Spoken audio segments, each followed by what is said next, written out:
The saga continues. Oh, another episode. I thought you said another epic episode.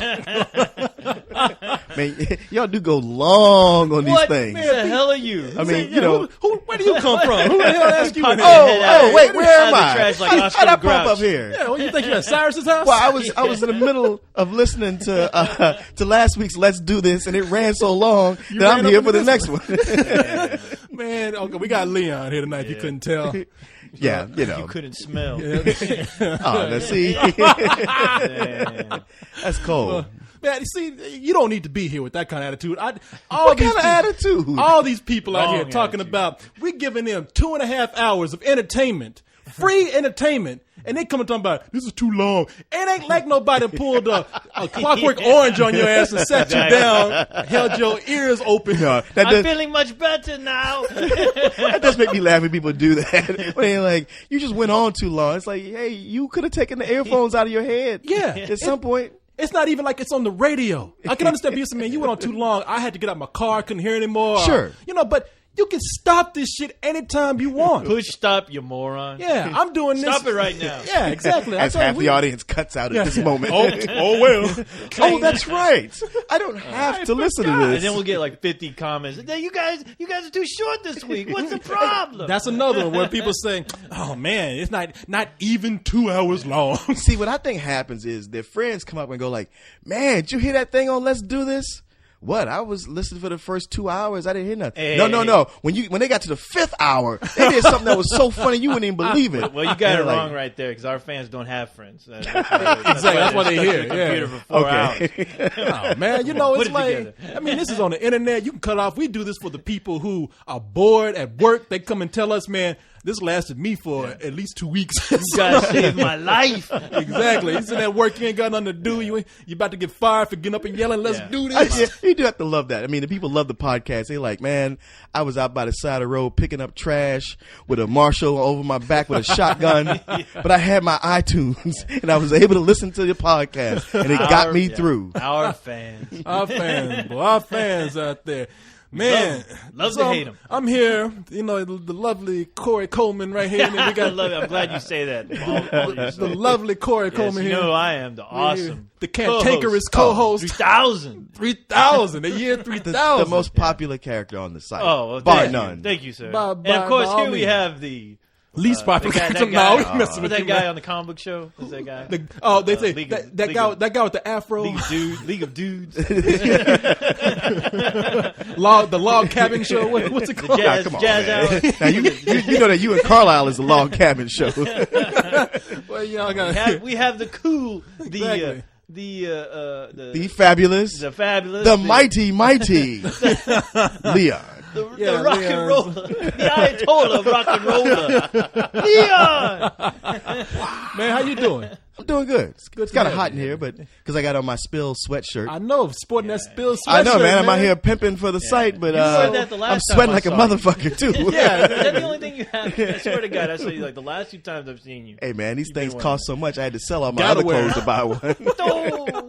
I like the way you add it. It's on there. You put his own thing on there. It says Spill.com. Did you add the .com? I did. on I there? added the I'm about .com. to say that design don't look like what I made. That .com, that low. I was like, did I do that? Hey, When I had no when I saw idea. him, It I was, was like .com. I was like, that's what we're putting on these things. And he was like, and Leon was like, no, it gives you an option to write something. And I just wrote. well, .com. that's the one thing. I didn't know what to do. It's like, you write that little extra, but you don't know how big it's going to be when they actually print it on the shirt. Oh, wait a minute. Oh, that's put on there with liquid paper. No, I heard the Spill shirts are doing all right, man. Good. Yeah, I heard that they're selling all right. We're going to start trying to put some teacups up there, whatever. Hey, man, we do need coffee mugs. Yeah, that's Because what I that's the thing, like not everybody's going to want a shirt, Right. But a coffee mug they can sit by their desk, and as their coworkers walk by and go like, "Spill, what's that?" I'm glad you asked. Well, see, that's what you It's need, this my man. amazing website. I would have said, none of your goddamn business. Let's get to work. And then threw the coffee in their face that was in there. So, Leon, Yes. I know you're here, but let me tell you what we do on this show, because I don't think it's sunk into you yet what we do After here. the last few times you've been here, we Yeah. still don't think it's sunk into this. We still don't think You think I don't understand. got it yet? No, still don't think you understand. Now, what we do here, me and the co-host, First of all, the most important things we Bullshit. We bullshit. Yeah. Now, we bullshit. that much I know. We bullshit like nobody else is Right. bullshit. People, let me tell you something out there. Do not attempt to do this bullshit at home that we do. We are professional bullshitters Yes. up here. That is true. I know I'm barely going to be able to hold on, but I'm going to do my best to hang in there. Here's the you shovel. know- Here's the shovel, so you can shovel your way out of here when we're done. Because there's going to be a lot of bullshit. It's gonna be a tonight. lot of bullshit. You're gonna be up to your nose, your nostrils in bullshit. But you see, what's great about that bullshit, Leon, is that the world's problems get solved. Oh, good. Yeah. Yeah, Can't now- you tell? Yeah, I mean, Don't you receive the sure. news? did you watch the stock market last week? Bank of America's that stock was low, but it went up. You know why it went up? Why'd it go up? Because Let's Do This was on Wednesday. So last week, yeah, You know that. You know Something there's a. new has been added. You know there's a black president, right? I do know that. That's because of us. we put him there. Because of You us. guys did that. Yeah, we are Right. the people. We're the Oh, man behind the sweet. man, behind the Yeah. black man. So, all that because Let's Do This now. But it ain't all about solving the world's problems. I mean, we getting there because, as you see, the world is still in disarray because ain't everybody listening.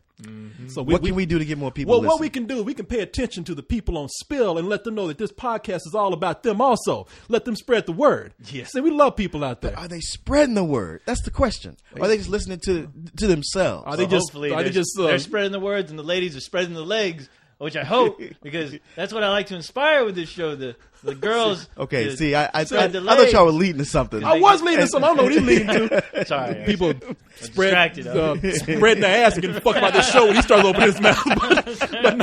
But we see what we do is we talk about the people on Spill, the stuff that they sent to us, things that they've given us, things that they gave us laughs for, all the criticism that they gave us, and then we read the emails. It's funny how they start. Wait a minute. You do all that stuff before even reading the emails? Before reading the emails, like, we do more in the first 5 minutes of this show than Hey, what people mostly do in a day. What stuff do we get? Yeah, I wait, ain't what do y'all seen none of get? that shit. Well, man, what like all the funny like You know what happens videos is they, people they, funny they videos. send your stuff to Oh. Corey, and he just collects it all. Son of Man, a I ain't even bitch. seen half the shit people send him. He's You Cole's ain't, always talking never about- seen what's in that closet, have you? I don't know if I want Because half of it says to the co-host. No. But you know something though, man. Yeah, we do all this for them. It's funny how this show started out. We said, man, let's do a show about emails, and then we would do 2 hours of bullshit and 30 minutes about emails. He said, let's do a show about emails. I said, how about we just not do a show? Because that's extra work for me. True. And I'm busy. Oh, please. He was the one that told me. He's like, hey, Corey, I remember when you talking about a couple of Coles was going to be here. He always tells people, too, I had to step in and take care of this. Hey, man, that was by popular demand. That was by popular and demand. my name Well, is you know- popular because I was demanding. Co-host, you have got to step in. Well, Do hey. something. I am kind of modest. But, yeah, so they're doing that. I don't like to brag or nothing. Now, Since Leon, when? no, yeah, You brag every chance you get. exactly. Yeah, let me tell you that this girl is on my site. Give me this Tell shit. you. So, Leon, you think you got it?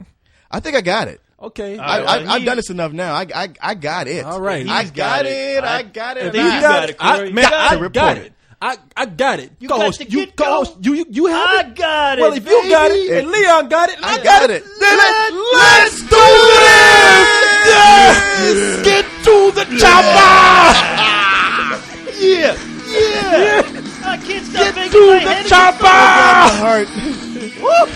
Leon, I can't see. There's spots in front of my Leon. eyes. My left arm is hurting. What's going on? Oh, he got so into it, I accidentally unplugged the computer. Right? No, people did. Somebody sent me this. So everybody's like, "What the hell was that music?" Somebody, you know how you always do that. Get to the chopper. Oh, yeah, somebody, yeah. somebody actually gave me that song, and I thought, I'm Yeah. gonna play this. There's a song? Yeah, no, listen.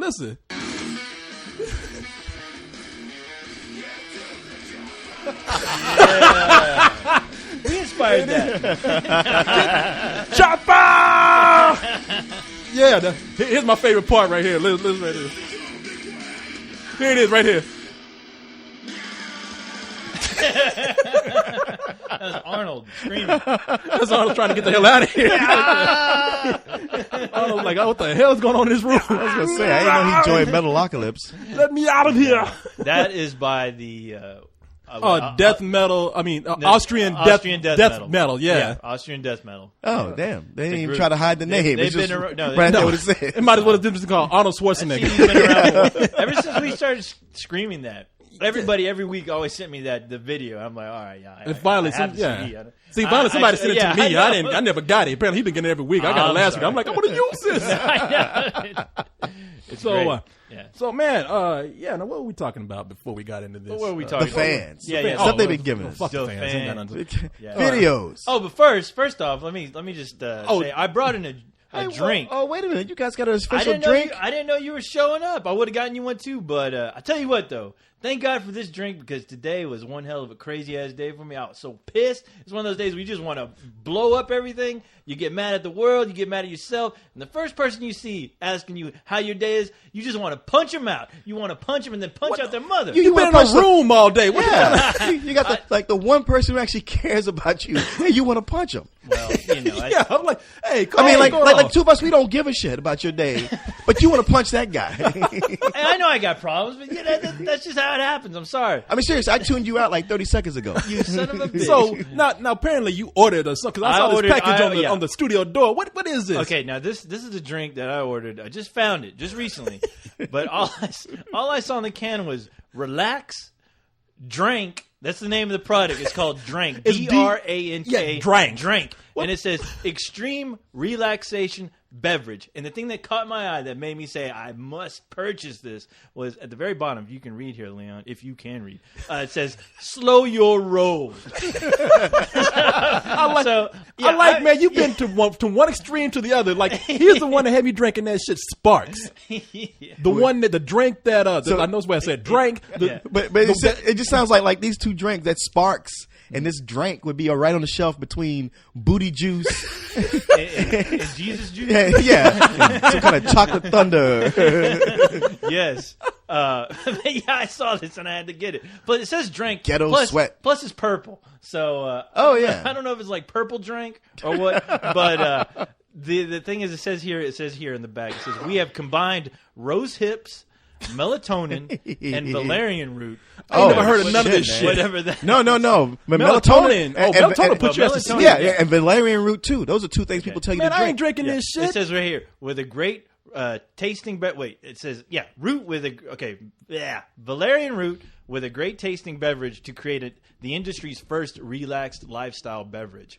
These ingredients this sounds like some shit you get at a sex club. These ingredients, Corey. Yeah. These ingredients have the ability to relax your body, mind, and soul. And when life comes at you fast, just remember to slow your roll with drink and have sex with the first stranger you see. That shit is liquid Rohypnol. Okay. Yeah, man, this is cough syrup, man. It's like exactly. Hey, baby, it's know. a new drink I got just for you. Man, this is another way of just saying date rape. I mean, well, please. No. I'm about to get into now, this. are you about? No, wait a minute. I'm Serious. about to get You're into gonna this. fall asleep in the middle of the broadcast. Co-host, you know we do whatever. these long ass shows, and you gonna try and drink. You're not gonna whatever. make it. Hey, we ain't even like whatever. we're not even an hour into the show. What are you, my mother? Man, all right, here okay, we you go. go ahead and drink it. We have to then. bring Grant in to fill in as you. Exactly. Hey, it's not so bad. Yeah. Wow, Corey, this is so bad. Nah, you go ahead. Go ahead and have that. I'll be the experiment. I'll be the guinea pig here tonight. Yeah. I love that. That's a perfect drink for like, hey, baby, we ain't got to rush things. You know, Yeah. no need for it to get physical. Just have a sip. Yeah, this is the kind of shit that bitches drinking after. They're like, I feel woozy. Yeah. And when the police show up, they're like, man, I just had drink. You can buy this at 7-Eleven. I ain't done shit. Not like the last time you came in here. Quit talking and drink this. Hey, Yeah. look, here's a crazy straw for you. She Shit like totally those, wanted me to do it. Those are fun. I said, hey, do you want me to not rape you? And she never said no.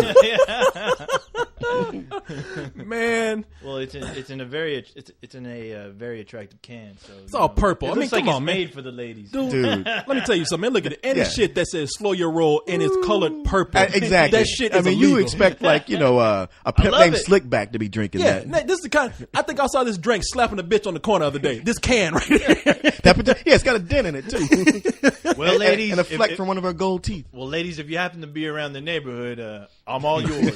So, And you can scoop him up. Exactly. You Because do he done whatever you slowed want. his roll for it. do whatever you want. Except fact- don't hit me. Don't hit me. Not in the face. In fact, that his little spherical self is turned over and his little hole is exposed. So. Oh, hey, let me talk about my At the hole. same time, hey, this is pretty perfect drink for Rihanna to start feeding to Chris Brown. Chris Brown. Oh, yeah. Now, that's what I want to talk about, man. That's one of the things I wanted to get into. That poor bro. Man, okay, this week we just heard about Chris Brown slapping Rihanna, right? He punched her. He's been in the hospital. Yeah, he punched now, her. did they ever have photos or anything come out as far as what she looked like? Well, look at them. Look at the video. Umbrella. But did she get beaten in that video too? What's going on? When Chris Brown came out in the middle of umbrella. Bitch, shut up. No. Well, she was wearing like a studded eye patch for a while. They were like, "Oh shit, that was to cover up a black eye." Are you serious? Yeah, see, now here's the story here. Okay. Nobody 'Cause I knows don't know what anything. happens. Yeah, I don't Rihanna, apparently you don't know who Rihanna is. She had that I hit. know she- Okay, all right. yeah. Rihanna, people don't know Rihanna's R&B singer. Her biggest hit so far is Umbrella.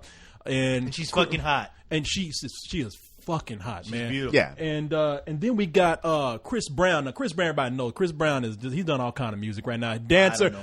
I mean, for people, if you don't know who he is, he was in that movie with he played the guy's brother and got shot at the beginning. Yeah. What's the name of that movie? The nondescript Black Christmas movie. No, before. Oh, yeah, he was in that movie. Yeah. He was the guy that. No, but the one he got shot in, it was a dance movie. Oh, was it Step It Up or Step Up 2? No, not Step Up. You Got Served?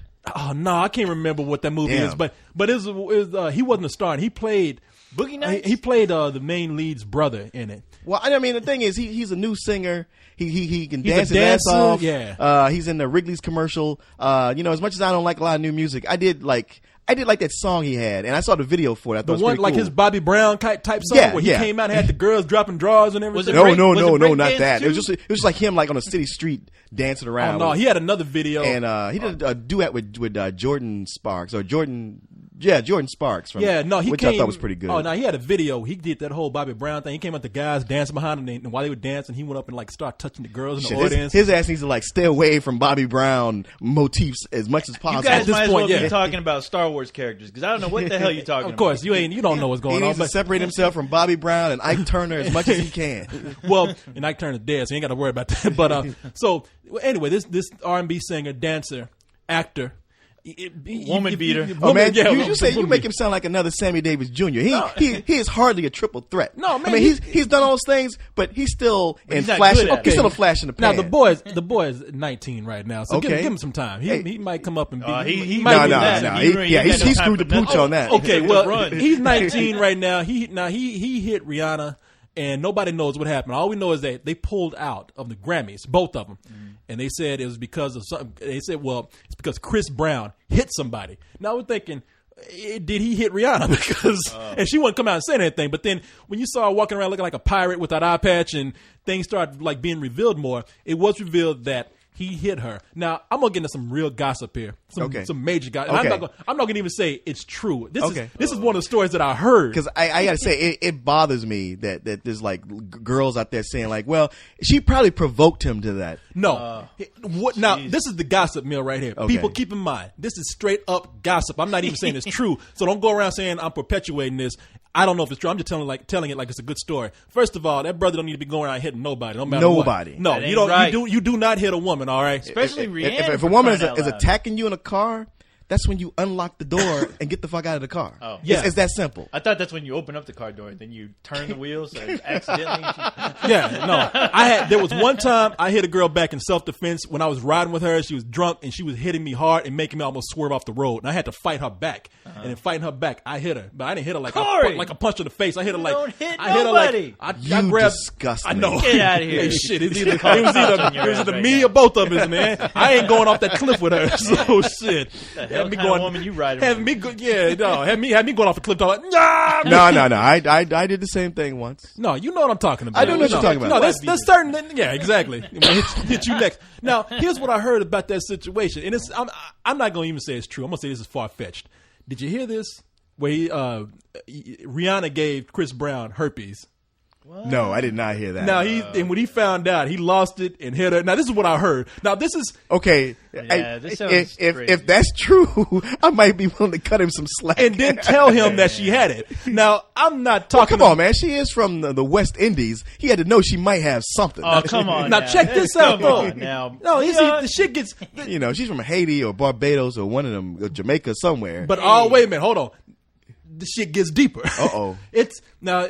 I wouldn't have hit her. She's a man. Now, if she had said this and said, "Yeah, she got a penis." No. Now, if she said, I'm just not telling you after you didn't wear a condom. I got herpes. I probably would have grabbed her and pushed her against the wall and said, "What?" I don't think I would have hit her though.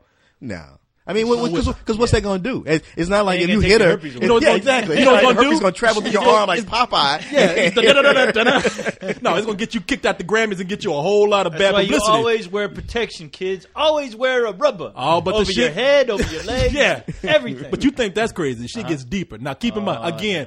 I'm telling this as a story. I don't even think it's true, but this is false. what my buddy told me from L.A. All right, not that guy. Okay, buddy from You LA. you know who I'm that talking dude? about. Oh, You know man. what I'm talking about. Here's a story I just made up. I would just like to tell our audience to completely disregard everything Corey is about to say right now. That's what I'm talking about. You got to disregard. Now he's telling me this. He's like, "Hey, dog, check this out, man." He's like, "Okay, now Chris Brown got it from Rihanna."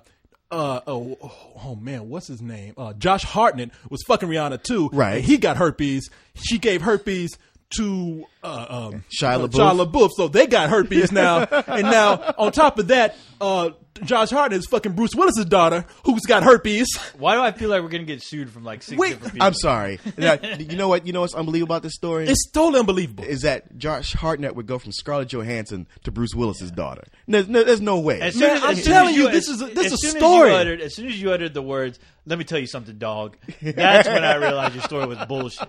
No, All right? the story. I mean, it's like the way he's telling it is like a zombie outbreak happening. Yeah, like yeah. like you ain't gonna be like you gotta wrap your dick up to take a piss in L.A. You know, like you unzip your pants, you ain't got a condom on, your dick talking about I ain't going out there.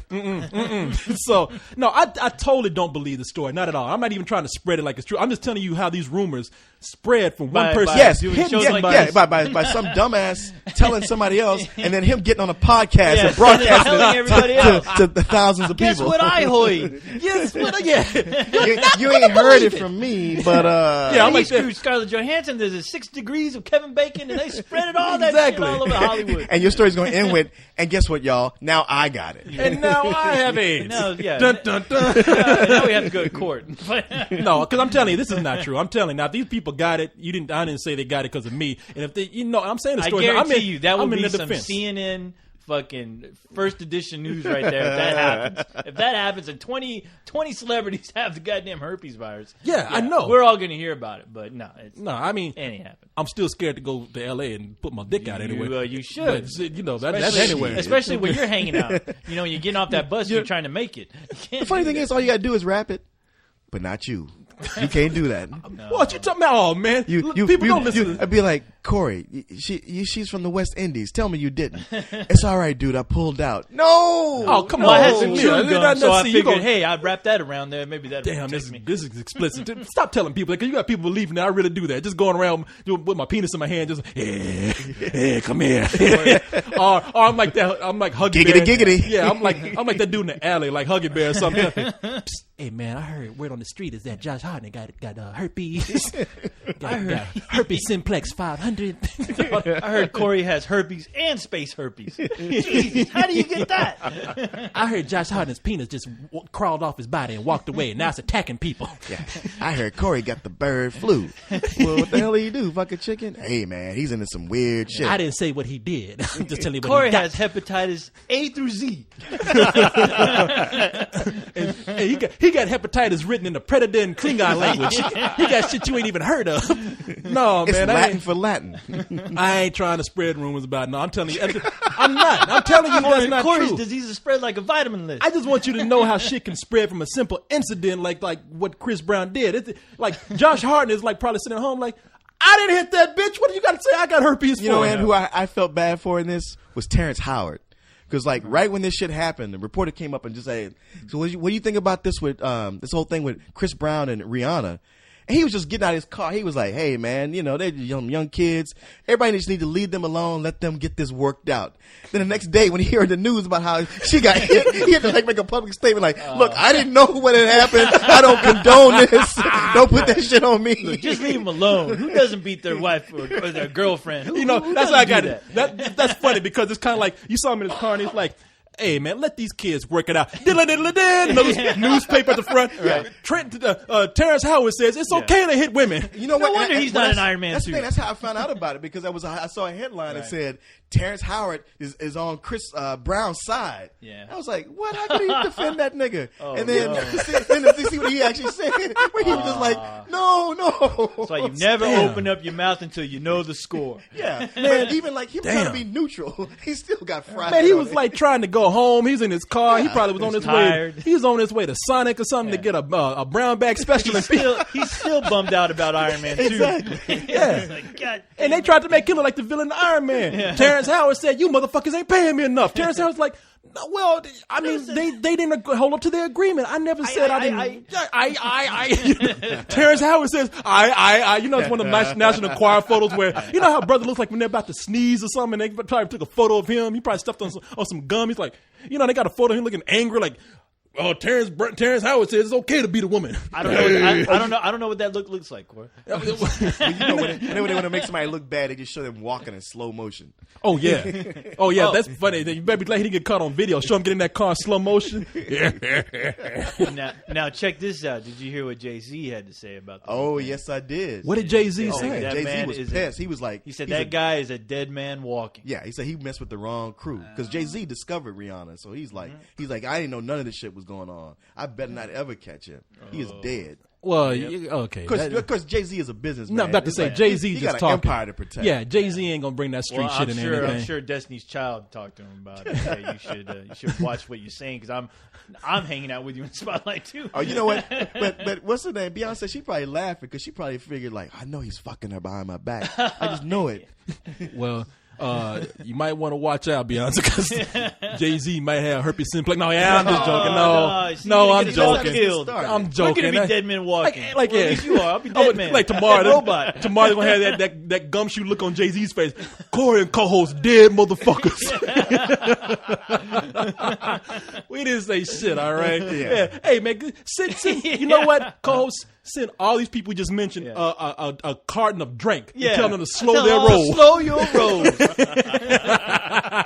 Damn. I just like talking about this. It's kind of fun, man. I mean, It is you know, fun. Well, it's funny because there's a lot of people who kind of like, hey, man, we don't know what went on. Let's everybody not judge. Yeah, they still haven't like really said anything official. But Chris Brown has already come out with his official apology. That Like, he- I should not have done that, and I'm sorry. It's like, okay, look, well, pretty you much- did. no, you know what? It's one of those situations where another celebrity thing, excuse me, where you say, hey, look, that brother shouldn't have done it. He was wrong for that. Somebody need to sit down and tell him about how to be a man.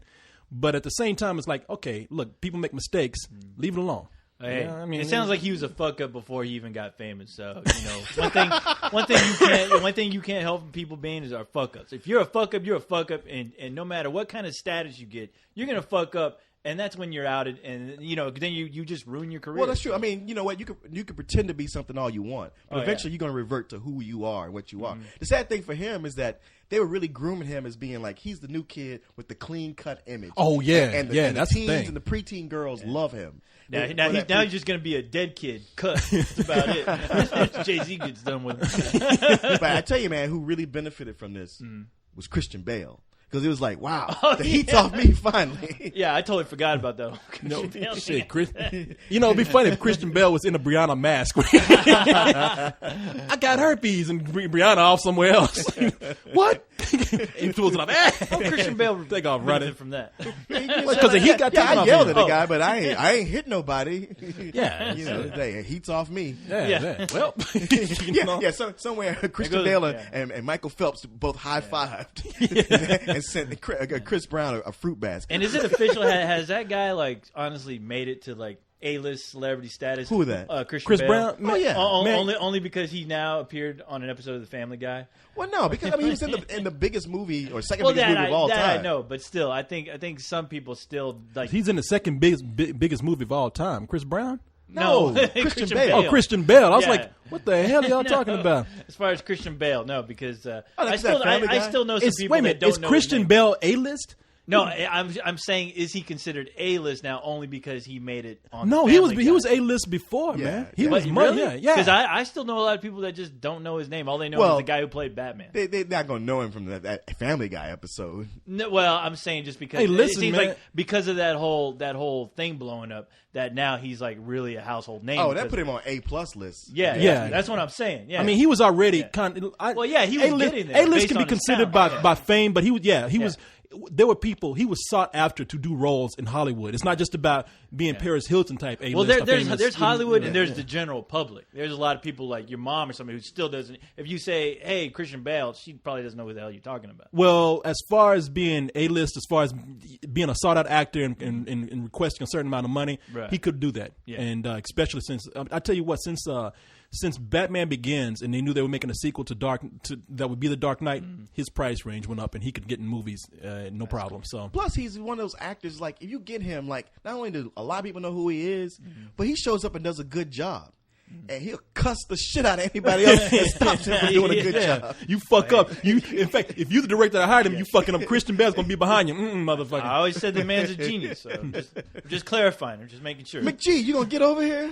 No, you don't do it like that. This wardrobe should be all green.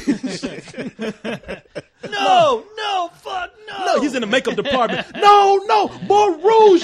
Somebody get in here and do this shit right. Don't you fucking Don't you understand? fucking gel in her hair. What are you doing? It's like, man, I'm sure Christian Bale sounded like everyone's dad for a little bit. Man, I bet there were like tons of people on that set who were sitting there quiet, but so glad he was saying something. Yeah. Oh, probably Finally, so, man. yeah. Finally, someone who appreciates their work. Yeah. All right, you got this shit sitting in front of me. Oh, I'm well, trying this to- is going to be a There you short go. Let's Do This. Oh, come on now. Trying this It's shit some right. good shit. Making me all woozy. This shit even tastes like cough medicine, man. Doesn't it? Yeah, what the fuck did you love love it. This shit. Got it just from Houston. Yeah. the I think city this of is just syrup. called, this is just Robitussin in a can. Exactly, Pretty it is much, Robitussin. yeah. This shit tastes like liquid, Robitussin like 3. cherry NyQuil or With something. So man. codeine. it's called Drink, Corey. So Well, it's called. get used to it. It's called fucked up. Well, I'm sure whoever was naming it was like, like they were trying to name it and drinking it at the same time. Oh. And this is a delicious drink. I thought you were just gonna say, whoever made this was black. So Yeah, Now, see, that's you saying that. but I'm gonna say it. Shit, drink. This shit is stank. Is what it is. Shit, I'm putting this away. So, well, moving on. Now, I'm gonna go ahead and get into some personal stuff here because I got a couple of people on here. Now I'm gonna let people Corey's know, man. It ain't my problem. No, it ain't no problem, man. I got some emails ever since I said I was going to see my mom for Valentine's Day. And I said my mom, this is her first time spending Valentine's Day alone or something. Right. I'm gonna go ahead and tell you, just let it all out because a lot of people been asking me out of curiosity on writing me emails. Leon. Yeah. Leon's been writing me. What's up? What's going on? Cole? Well, not your mom's single and all. I know. Oh, Hey, man. I see no. the picture. She's I think kinda somebody hot. need to keep her company, man. You know, Papa Might as well be Leon. me. hey, man. I should have sent you over there for Valentine's Day. No, look, the old man passed away, man, about a couple of months ago. I didn't want to say anything because I don't want to be inundated by tons of emails from people saying, Corey, I'm sorry. Well, now you will How be. you feeling? No, because I can tell people now. I mean, look, it's been a couple of months already. The funeral's been done. And, Yeah. I mean, and the funeral was actually entertaining. So I went home to be with my mom for Valentine's Day because it was her first time being by herself. I mean, and when I say by herself, like not having anybody, because I know for Valentine's Day she's gonna take my dad to some some old crazy ass chicken soup or something. You know, he'd be looking at this shit like Red what the Lobster. fuck? Yeah, knocking out her hand. Emma, what the hell you giving me this for? I mean, yeah, it's just, Same like chicken. Let's go to someplace fancy. Red Lobster. Leon met my dad in the worst way. Like I mean, we were going. I was going home, and he was traveling behind me. He's like, I'm on that way to you. Going to Dallas or something, right? Yeah. And I said, oh, Leon, why don't you stop by the house, man? Because we got an actual get together going on. Why don't you stop by the house and get something to eat? And I thought everybody would be fine with it. He got the car, and my dad was like, who the hell is that coming up here? You know, just inviting people. Don't let nobody know nothing. I'm just like, man, I'm going home. Man, your dad practically accused me of being a child molester. And all I did was just walk into the yard. I was like, What did he say? What? Because he was on you like, you just inviting people in here. There's kids around here. Oh, no. What the hell? Did he say that? Yeah. Oh, I didn't even hear that. What the hell was I going to do? I just got here. Can't say I blame him. Yeah, no, you probably came up looking like that goatee and that afro and everything. Granted, I did have my pants around my ankles at the time. Leon the child molester. Yeah, we were having a big pool party. I mean, the place was packed. I mean, if you just got like a piece of chicken, nobody would have noticed anything. My dad was just in a bad mood that day. I don't know what was going on. I remember I got mad. I went back to Austin because we were going to Waco. I told my mom, I was like, "Shh, you acting crazy. I'm going back to Corey's to dad gets Austin." mad. Everyone's a child molester. Is that what happens? All the kids, because my dad used to have a cigar, right? My dad used to, and everybody used to say that cigar used to go like back and forth in his mouth from one corner of his mouth to the other, and people just like, man, I ain't messing with your daddy when you got this cigar in your mouth. He'd always leave a trail of cigars everywhere he went, cigar butts. Jonah Jameson. Yeah. Parker! Yeah. Corey! Told you that time, man. I don't know if I ever told this story. I remember one time my dad used to own a gas station. And he had me one day just out of the blue. I mean, because I'm about 13 years old, something like that. And he comes in out of the blue. No warning, no training, just says, Corey, get up and come to the station. And he tells my mom, get in dress, get into the station, I'm gone. And he went to work, and my mom was like, hey, Corey, just put your clothes on and go. Had to ride my bike down there in the hot ass sun to get to the service station. Didn't even wait for me to ride with him, you know? Damn. And I get there, we just cannot. I can see why none of my brothers were able to work with him, because all my brothers. I mean, I had a brother at one time got so pissed at my dad who told him to mow the lawn. He went out there and chopped the lawn up with the lawnmower. Like he set the blade to low. Pulled up all the dirt. He made trenches in front. Yeah. But I went down. World War II. Yeah, what the hell? Yeah, he got jumped in there like, God damn it, duck! But because my dad was in World War II, but man, I get down to the service station and he doesn't show me anything, man. He's yelling at me all day, just kind of like, "Son, you dumb? What the hell is wrong with you?" And then I just hadn't had enough. And then I think I started finally doing something good. Like I started pumping gas, kind of getting the floor of things, and then these people came up saying, "Hey, Corey, we need our tire change. Could you go get your father?" Because they knew I know what the hell I was doing. Right, sure. So I went in there and told my dad, I was like, "Hey, Dad, these people out here need their tire change." Change it. That's what he looked. He looked at me and like, "What the hell you standing there for, son? Go out there and change the tire." And I was like, I went outside and I looked at them. I'm just walked out, just staring at them, trying to make that walk last. And I walked up to the car and I was like, "Could you hold on for a moment?" I slow walked back to the station. I mean, and I went inside. I told my dad, I said, "Hey, Pop, look, I don't know what I'm really doing. Could you, son, get the goddamn jack and go out there and change the tire. What's wrong with you?" I immediately jumped on my bike and rode home. I was so freaked out. Dude, And you know what? You totally gave me a flashback of my dad just then. Yeah, I know you went through this kind of shit with your dad. I sure did. Your dad's passed away too. Yeah. You gonna say? I was gonna say I got a flashback too, because I think you told this story like 2 weeks ago. No, I did not tell the story 2 weeks ago. I'm almost positive you did. I mean, if I did, so what? You know, but it's a fun story. But no, that one kid is on there because there's one guy on there who comes on and puts messages on our show. And he's like, "What's with the stories being told again? What the hell?" I mean, he freaks out. I swear, I was like, "Wait, did you tell this story already?" But maybe you didn't, because I know you told the story about your brother, which was funnier about your brother. And I probably told my brother. No, that's when my brother came in and kicked my father in the ass. Yeah. No, that wasn't me. That's a funny story. Man, my dad came home and he was so pissed. You know, my dad was used, because being in the Army, my dad got demoted for punching somebody, like a lieutenant. He was like, it was worth it. Because, and granted, that story he was giving my dad shit, but you can tell my dad wanted to come home. It's like, insubordination. I'm going to knock your fucking ass out. And he just looked at me and just shook his head and his mouth was tight. And he just walked off without saying a word. That's what he said to me. He's like, he was trying to be calm. He's like, "Why did you leave without asking me?" And I said, "Because I didn't know what I was doing. I was scared. You didn't tell me anything." And he's like, and just walked off. I got him. You know what I mean? But you can't make somebody do something they don't know. Right. You know, you want me to build a fucking rocket to the moon? He'd expect you to do it. You better do it, Corey. But no, man. At the funeral, man. I mean, it was. See, because I got my mind out. I was like my mom still thinks that I'm holding something in because I was not emotional at the funeral. Because I when I went home, I know my mom told somebody. She was like, "Corey still cannot accept that his father's gone and he's holding it in." She's expecting me like to break down. Like, I'm trying to be strong. Hey man, I gotta be honest with you. We all been thinking that about you too. Well, man, I tell you what, I broke down. You go you see, here's for anybody, and Leon, you tell me if you went through this. Anybody and people, if you're close with your parents, because I'm telling you all kind of crazy shit about my dad. My dad did a lot for me, and I loved him to death. And so, people, if you're close with your parents, they're gonna go through this at some point in your life. God will help you. It happens when you're older, when it seems natural, because that's the thing with me. This was a natural progression in life. But you're gonna go to your parents' funeral, and you're gonna go to the funeral home before the ceremony. Yeah. And you're gonna see them in that casket. Yeah.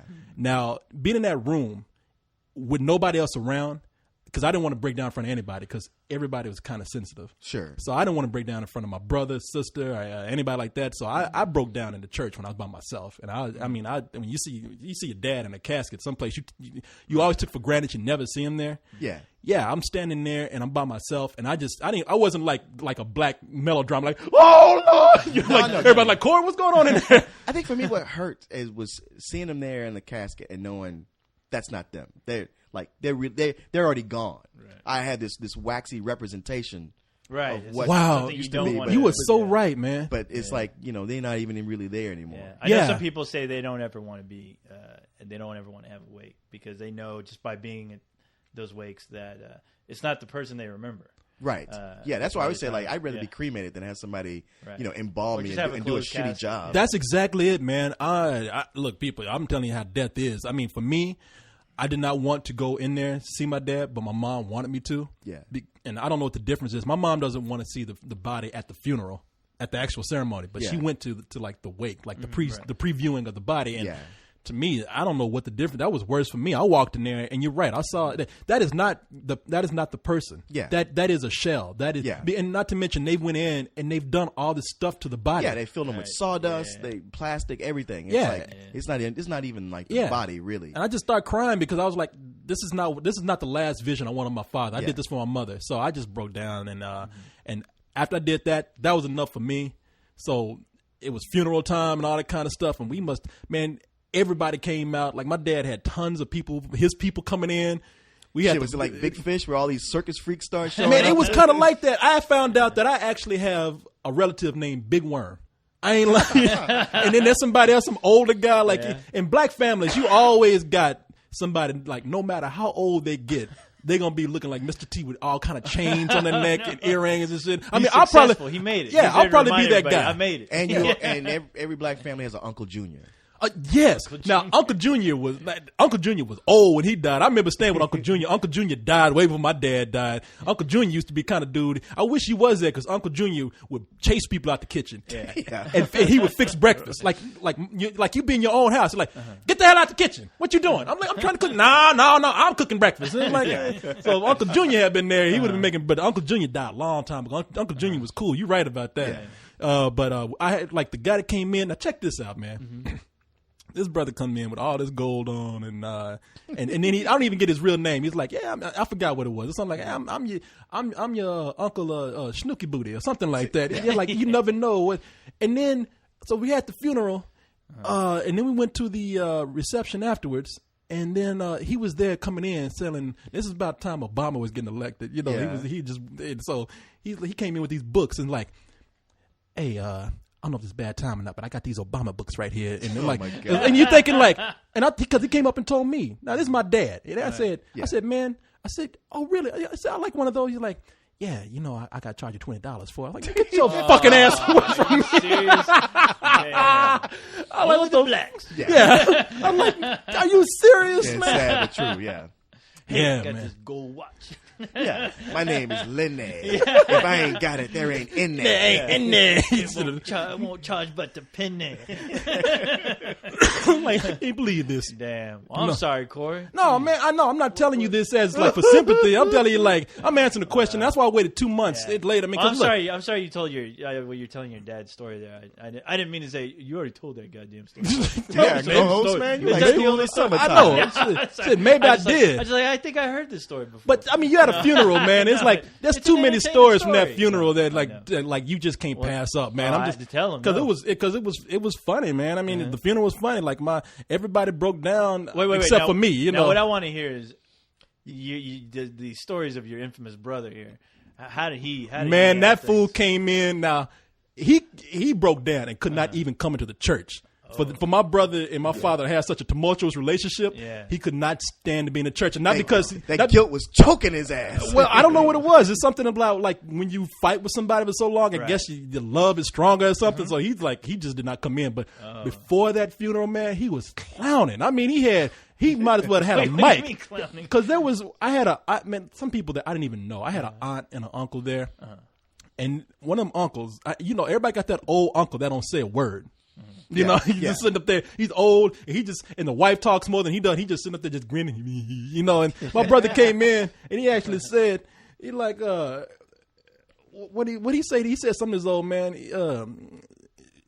She said, he's like, well, who is this right here? I don't even know who this is. And she was like, oh, this is so and so. And he's like, really? How long y'all been married? And she's like, well, I had a husband that died, but this is my new one, and I just got the whole package with this with him. My brother looked at this old guy. He's like, damn, you much older than she is. And he looked at him and he said, baby, the expiration date done expired on this package right here. Damn.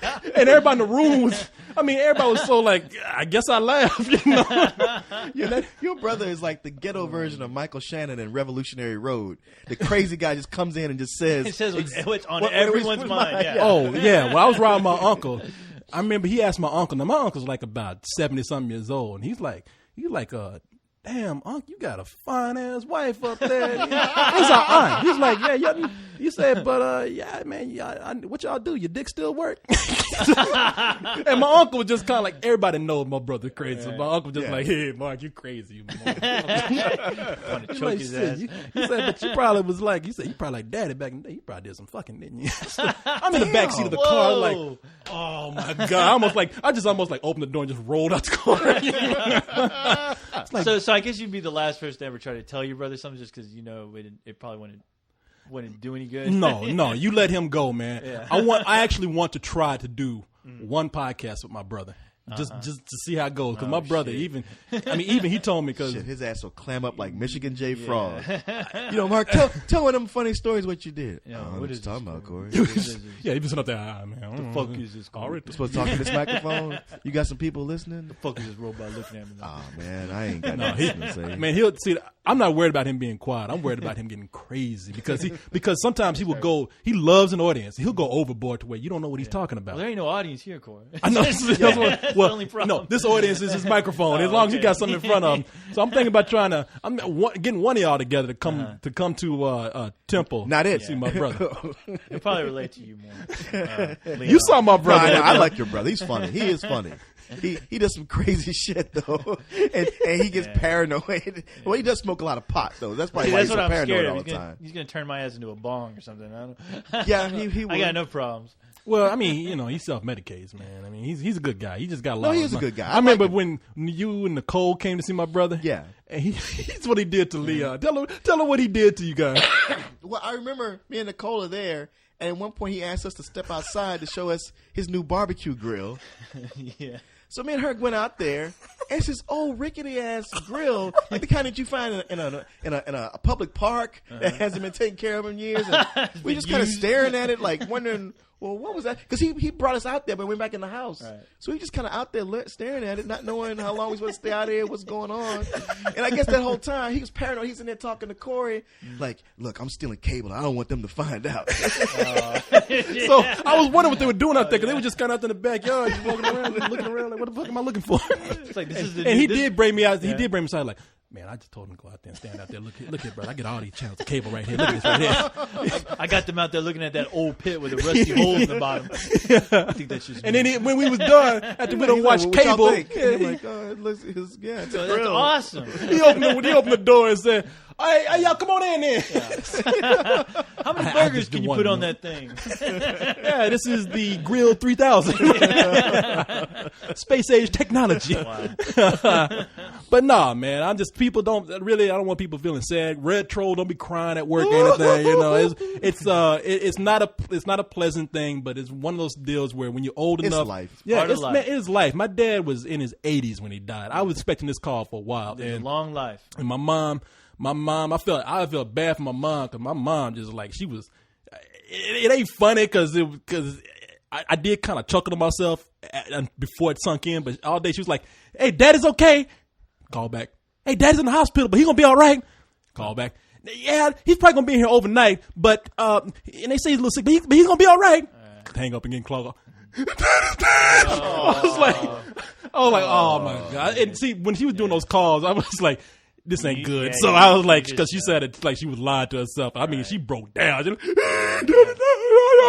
imagine. Well, Yeah, I can imagine her wondering how, she knows how she's going to be affected, but her kids are another thing where you just, well, yeah, you just don't know. Look, my sister's okay. The neighborhood is real supportive. We live in a supportive like I lived in the kind of neighborhood where I walked into my neighbors next door. Everybody knows you, my right? godmother lived. I mean, one time, seriously, I was a kid. My mother got a belt and ran after me, and I ran out the house in my underwear, and she locked the door, and I couldn't get in, so I had to run next door to get to ask my godmother to give me a towel or something to put on, because my mother was just like, "Fuck it, you want to run from me? I'll show you no ass." So, I tell you before I'm done with while I'm thinking about my neighbors next door. This is just a story that came up real quick. I'm gonna tell you something cruel that my mother did to me when I was little. So she'd love to hear this. All right.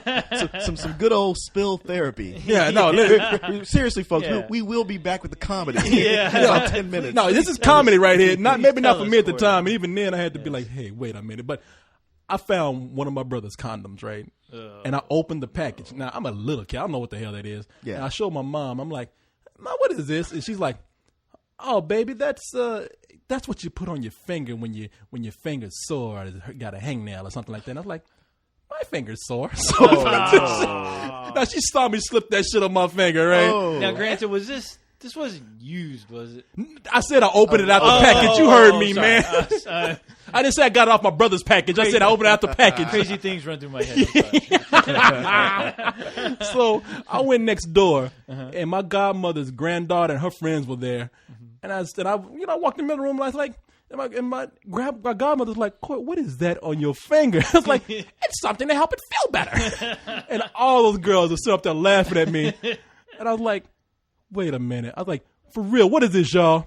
And they're like, "Nah, we ain't touching that." No. You should see me storm out. You know how Fred Flintstone leaves the house? "Well, Ma!" I walked out the house like, "Mama!" She's like, "For real, what is this?" And she's like, "Oh, baby, you see." Now, this is the way she describes a penis. She said, that's what a man puts on his thing when he doesn't want to get a woman pregnant.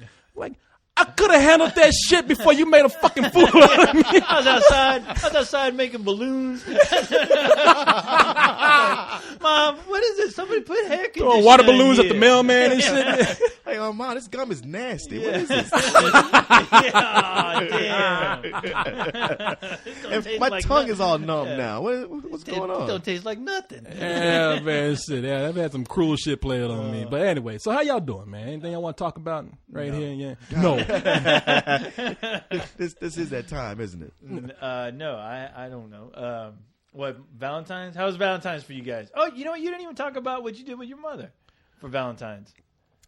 What I do every time I go home. I do? want to take her out to dinner. Right. And my mother just Let's go out back tonight.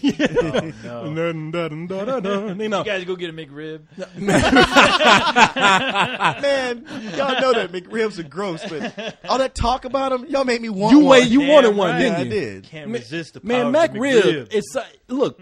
I know, like people, like a couple of people sent me a message talking about, Mac Rib is not real meat. I know that, all right. That's the bad Shut shit up, about stupid. it. Yeah, you fucking idiot. I know that it's not real. I know that's why I'm talking about it. I know that it's not real meat. I know it's the worst It's thing still for you. good. Could be I rat still meat can't for all we care. can't help by that shit. Yeah. Oh, really? Because if that's the case, Yeah. then you're set. What? If you like, if it's okay that it's rat meat, you're all set. Oh, Shit, except even in the apocalypse. Even a rat look at a Mac Rib and be I like, was about to say, "Oh." what did your uncle open up a rat check? Something? No, man, I know what a Mac You like Rib is. that? You can't wait till you come to my uncle's place. No, I'll tell you what I did with my mom. I go. I actually get there on Sunday because I got invited to JB's restaurant Right. on Saturday night. So I went on Sunday morning. I bought my mom a nice bouquet of flowers, and I get them. My mother just don't want to leave the house these days. I mean, she just man. and it's not because she's feeling bad. She never really wanted to. She just hasn't got used to doing it. She hasn't got used to her freedom yet. Right. When you release animals out to the wild, they still trying to run back into the cage. She needs a boyfriend. I hate to say it, man. I hate to say it, but soon? Well, I don't want it that soon, but I'm finally at that point where I thought I would never be. I used to look at sitcoms and all that kind of shit where the mom gets a boyfriend. I'm like, that'll never happen to me. You know, it's like now I'm expecting old Woodrow or something to walk into the house. I was going to say, I hope you're not going to be like Lamont and you sabotage every one of her relationships. I'm a great Grady come to take out your mom. Great googly boogly. Hello, Corey. I'm your new daddy. Yeah, if you got money, you know, Oversized sports coat. Yeah, him and I. Can't you brought see some that? ripple over for me and your mom.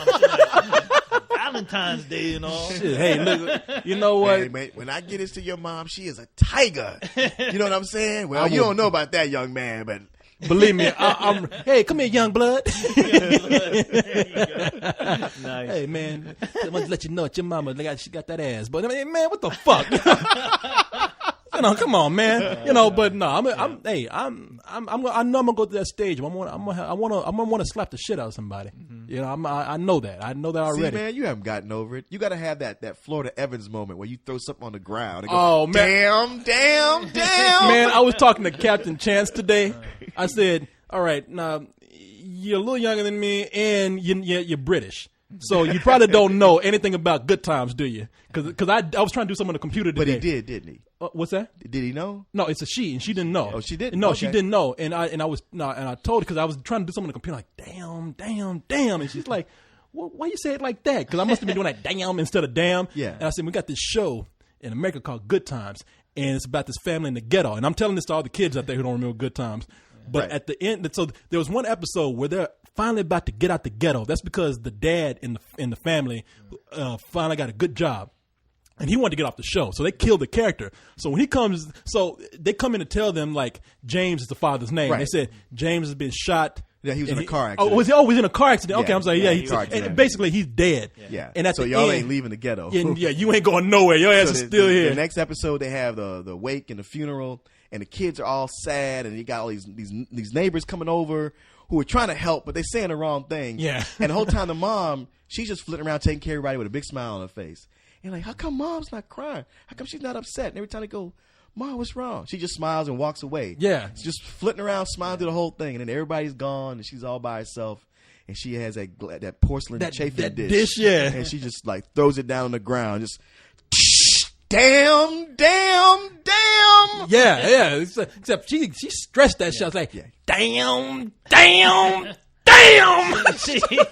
And you felt, man, you felt did. bad for her. Well, the man. thing is, I didn't feel too bad because I remember flipping the channel and there James Evans was. He was hanging out with the Beastmaster. Oh, that's true. He did do Wait a Beastmaster minute. right after that. He's hanging out with the Beastmaster. How did he get in the past?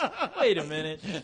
And he was, it was a movie that he was in. He was some movie like Car Wash or something like that. Car Wash 2? Do you remember that movie? Well, he that, said, Coming to America. He's got. That's right, McDougal's or whatever that restaurant was. Yeah, that brother, man. He's one of them dudes that looks better as he got older. I know. Yeah. I forgot what movie it was. It was one of those. I think it was a sequel to Friday or something. It was one of those movies. It was that movie called The Car Wash. Do you remember what the movie with The Dr. Wash? Dre? The Wash. Yeah. There you go. And there's a joke in there where it wasn't John Amos is the actor's name. Yeah, John Amos. And John Amos comes up and he's a cop and the motherfucker's big. I mean, he's about yeah. to What else bust the thing? out. When you see him in Beastmaster, you go, damn, Yeah, this he's dude huge. is cut. Oh yeah. And then His gray yeah. hair's gone. Yeah, he's got They made him look old on that. Well, he used to pop up on Sanford or something before Good Times, and they used to really put like a lot of gray in his hair, and make him look like he was 65 years old. Yeah, and at the time he's like 30 something. So yeah, and so now he shaved his hair and he went to the gym and even that dude they made a joke in that movie saying, "Hey man, you like the dad from Good Times," and he really did look like I don't want to hear that shit. I mean, I know he was acting, but he really did like Yeah. no. Well, last time I saw him, he showed up at John Gotti's trial wearing a big ass mink coat. What? Yeah, like when all the people who came to support John Gotti, one of them was John Amos, wearing a big ass fur coat. Are you serious? Yeah, I'm dead serious. Wow. That explains where he got that coat from. That's it. Watch out. John Gotti said, "You know that coat you got on? You better come here." He's gonna My end up in the defense. back Hey of man, maybe he got it from the Beastmaster. Oh, yeah, right. Yeah, he skinned that tiger. I would have You said, see him hey, hanging out no more. I said, hey, haven't you seen the Goodfellas? Well, but watch out for that coat, man. You can end up in an ice truck. I know. Icicles from hanging down from your nose. Bringing that flash around here. Damn.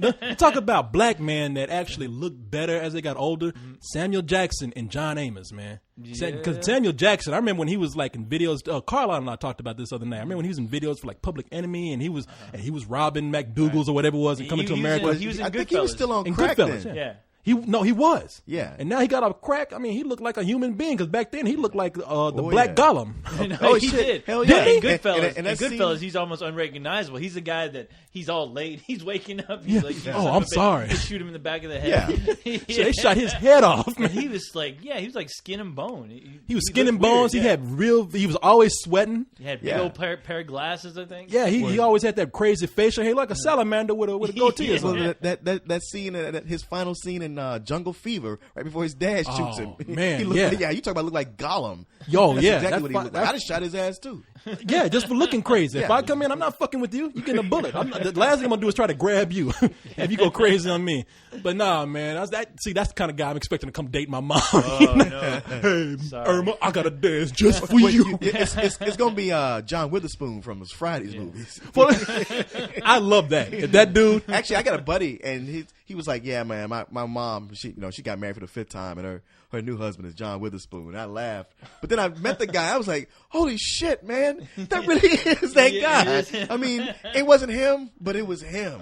Yeah, that's what I'm saying. If I get somebody to make me, anytime somebody make you laugh, it make it a little bit better.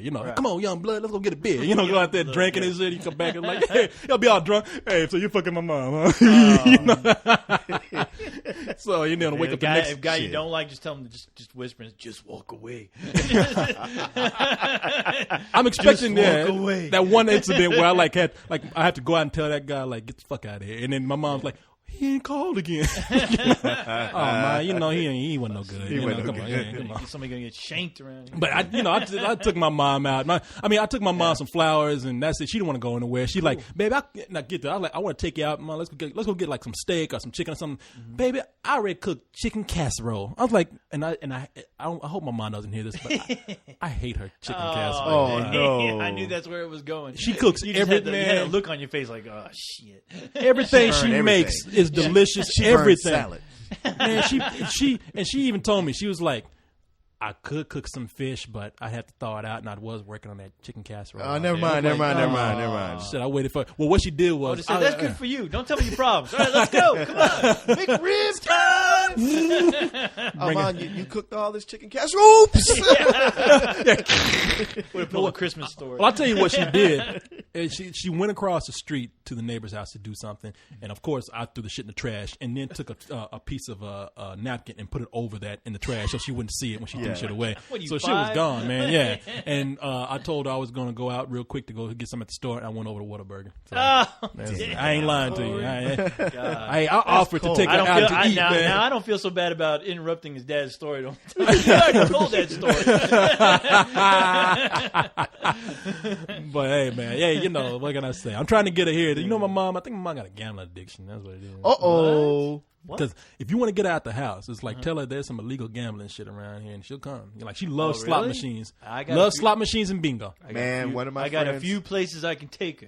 She might think you're a slot machine. Come and try to pull your shit. Hey, that's What my you doing mouth. to him, man? That's my Huh. mouth. Now I What? think about it. I was gonna say one of my best friends, her dad had a serious gambling addiction to where, I mean, he was like a millionaire at one time. Are you serious? I'm dead serious. And he went through all that money to where his son gave him like $500,000 to live. He went through all that. He was living like just in like a little trailer. He got to where he was living out of his car, and they thought he was gonna die. Oh, there was shit. nothing they could do. And just finally, in the last hour of his life, he kind of turned it around. He's back on his feet, not gambling. And he tells me, he's like, "Look, I'm taking it step by step. I can't say I'll never gamble again, but I got it under control for now." Yeah. Yeah. But hey. it was not looking good. But if we could fix him up with your mom, And have him go back in the gamble. Well, I was gonna say, well, your mom's at that age where let her gamble. Shit. What the hell? It's not bad, man, Yeah. because we never lost money. In fact, my Right. mother has money. My mother, I'm the one being proud. My mother, because I'm gonna break down. She keep on asking me, but mother's talking about Corey, let me come in and fix your place. You know, because she ain't got anything else to do. So she's like, you need some more floors? Let me put them in for you. You need some electricity, some lights? Corey, let me come down there and do it. You want a new sunroof? And I'm thinking, I'm thinking like, hey, I'm trying to be nice because I told her. Like, I got mad when I was there because I was like, Dad just died. I'm not trying to hear that shit because I don't want to seem like I'm after his money. But she called the day. She's like, Corey, I need you I'm here if you need me. I'm like, I just might. let me say this to you. If you do not take advantage of this, what's going to happen is she going to meet a guy who will find a way to weasel all that money out of her. That motherfucker will be dead. He'll be gone by the time you find out. And then you'll be thinking like, shit, all that money, at least I could have had it, could have stayed in the family. Now I got to support my mom on these rickety-ass floors I got. While this son of a bitch is laughing at me. Yeah. While somebody in Tahiti and shit. Yeah. His ass would be like Sawyer on Lost. He's trying to track him down. And he done built 5 more widows since then. Hey, man. Make a TV show about him. Now, that'll be a TV show. Me having lost everything trying to track this one son of a bitch down who did this. Yeah, you track him down. He's like, man, I spent the money already, so what you want to do to me? Even if you beat me, it's not going to bring the money back for you. Next episode would be called Corey the Dope. Well, but hey, you know what? You know what you should do for your good old moms? What's that? You should try to get her on one of those trips to take her out to Louisiana. There's a bus trip that you can get on. Yep. They take a bunch of people out to Louisiana. Oh, she does that. Yeah. Oh, she does. She that. does what about that. Vegas? I said I want to take her to Vegas, but she needs to like take some time to breathe. You know what I'm saying? She don't want to go anywhere right now. She's still like trying to get shit together. So well, when she does get ready, Corey, that's where you need to send her. I'm gonna go, but see, I'm scared. I'm gonna go to Vegas and leave her by herself. Shit, man. You think that with them old women, but they'll leave they'll dust you. Yeah, they will. Oh man, It'll be 6 a.m. and you be like, damn, she ain't never come to bed. Where's the slot where's machine. her mom? Man, I know that's true. My only time in Vegas, I was making a road trip to L.A. and we stopped in Vegas for a night. We stayed at the Luxor Hotel, and that morning on our way out, I shit you not, I saw a woman walk by with rollers in her hair. Now, I'm not talking about rollers with a rag or scarf. Oh, yeah. It's like she got up and just said, fuck it, I got to go gamble. Yeah. I can barely wait to put my pants on. Yeah. You ever been to Vegas, man? Yeah. Oh, hell yeah. I've been to Vegas. And I was about to say, you one of the machines in there, weren't you? Don't ask what I've been doing to those machines. Well, he just likes to pretend he's a machine so somebody can come and pull his crank. Just keep filling me up with money, you jackass. You were a Keno machine, weren't you? That was your first job, spitting out them chips. There's old women like, I don't know, somehow when I grab this machine, it just feels warm. It kind of purrs. It's always smiling at me. Grandma, it sounds like it's having an orgasm, to be honest with you. You want your chips, pull harder. Anyway, You all ain't right. want shit. Okay, Leon, I'm gonna do you right, man. I'm gonna cut on the AC for you. Oh, yeah? Yeah, because we're about to come to the close right here. We got to stop, take a break to render this part out, and as we do that, I'm gonna cut on the air conditioner because it's hot as hell. I'm feeling like Frosty the Snowman.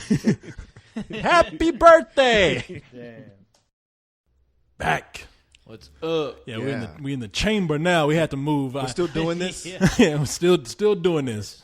Yeah, so we are a goat and we're still eating our own milk right now. Yeah. Wait, what? Okay, I never told you. Don't explain. Oh, I can do it real quick. There's a story that I told a while back. It wasn't even a story. I just mentioned that I was hanging out at the Alamo Draft House or something, and I love the goat cheese salad. And then co-host said something about, man, I can see goat eating goat cheese salad, like cannibalism. I'm a goat and I'm eating my own milk or something like that. And somebody said that should be the name of the show. I'm a goat and I eat my own milk. And that stood out to us for some reason. Listen, Leon is looking when the co-host says don't explain something, listen to it. I tried to warn him. Tried to warn me, but did I listen? No, I didn't. Man, sad days. What? Man, it's okay. What? Help me. Man, okay. Oh my goodness. Man, I'm about to show you something. Okay, I showed Leon something last night. Let me see who this guy is that sent this to me. Spill member Grievous 501 sent me this video. This dude, man, who just There's a lot of crazy people on YouTube. Yeah. Right. Well, Yeah. here's another one.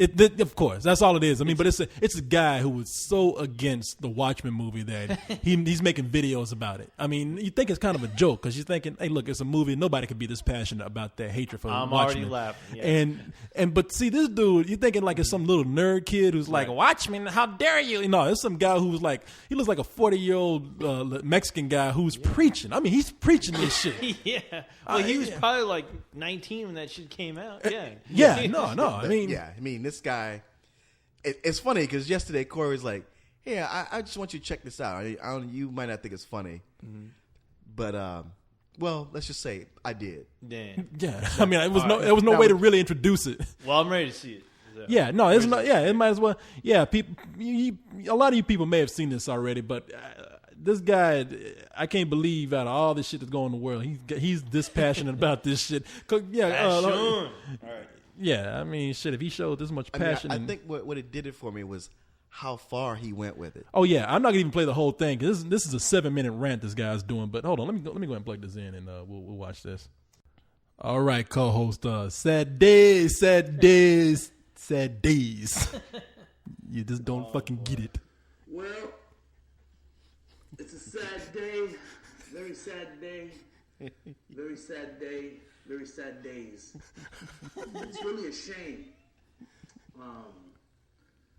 that people just don't get it. They just don't fucking get it. People, Watchmen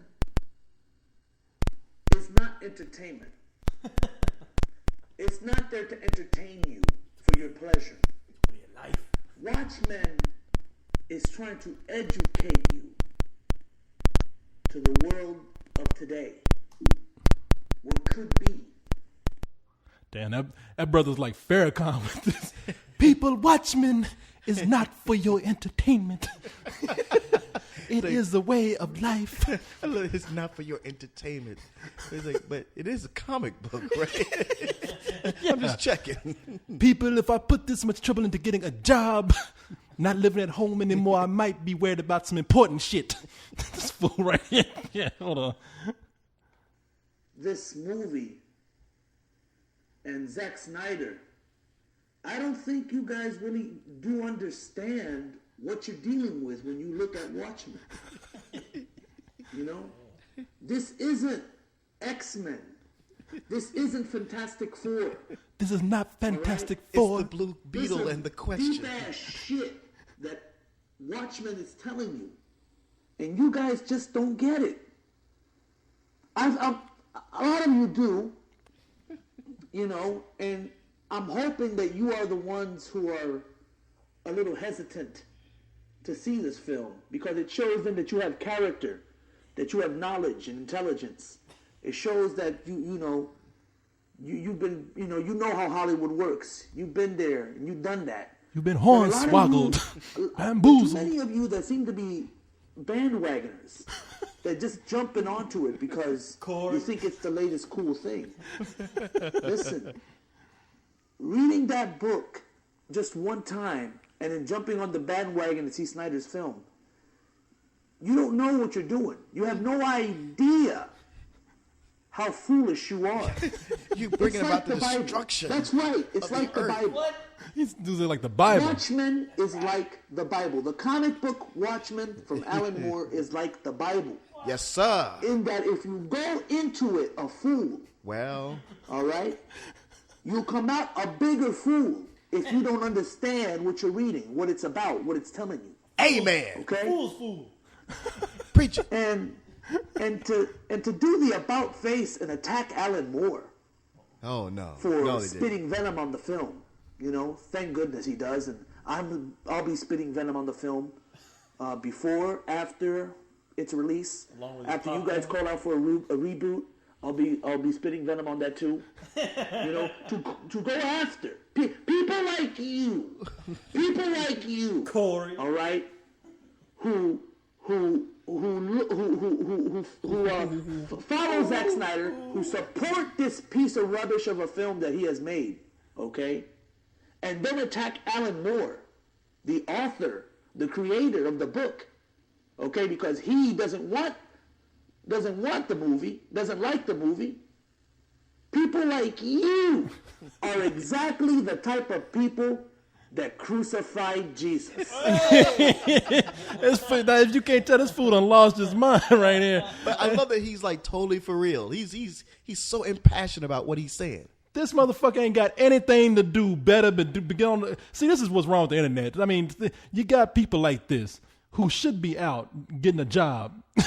I mean, 40 years old, out here doing this shit, sitting at home on a webcam, worried about goddamn Watchmen. No, he's got a job. I mean, look how big he is. He's eating, Corey. Don't worry about that. That's true. If he had no job, he wouldn't be that big. No, that's because Mama cooking that food for him while he's in his room playing with action figures, talking about Watchmen. Is his 9/11?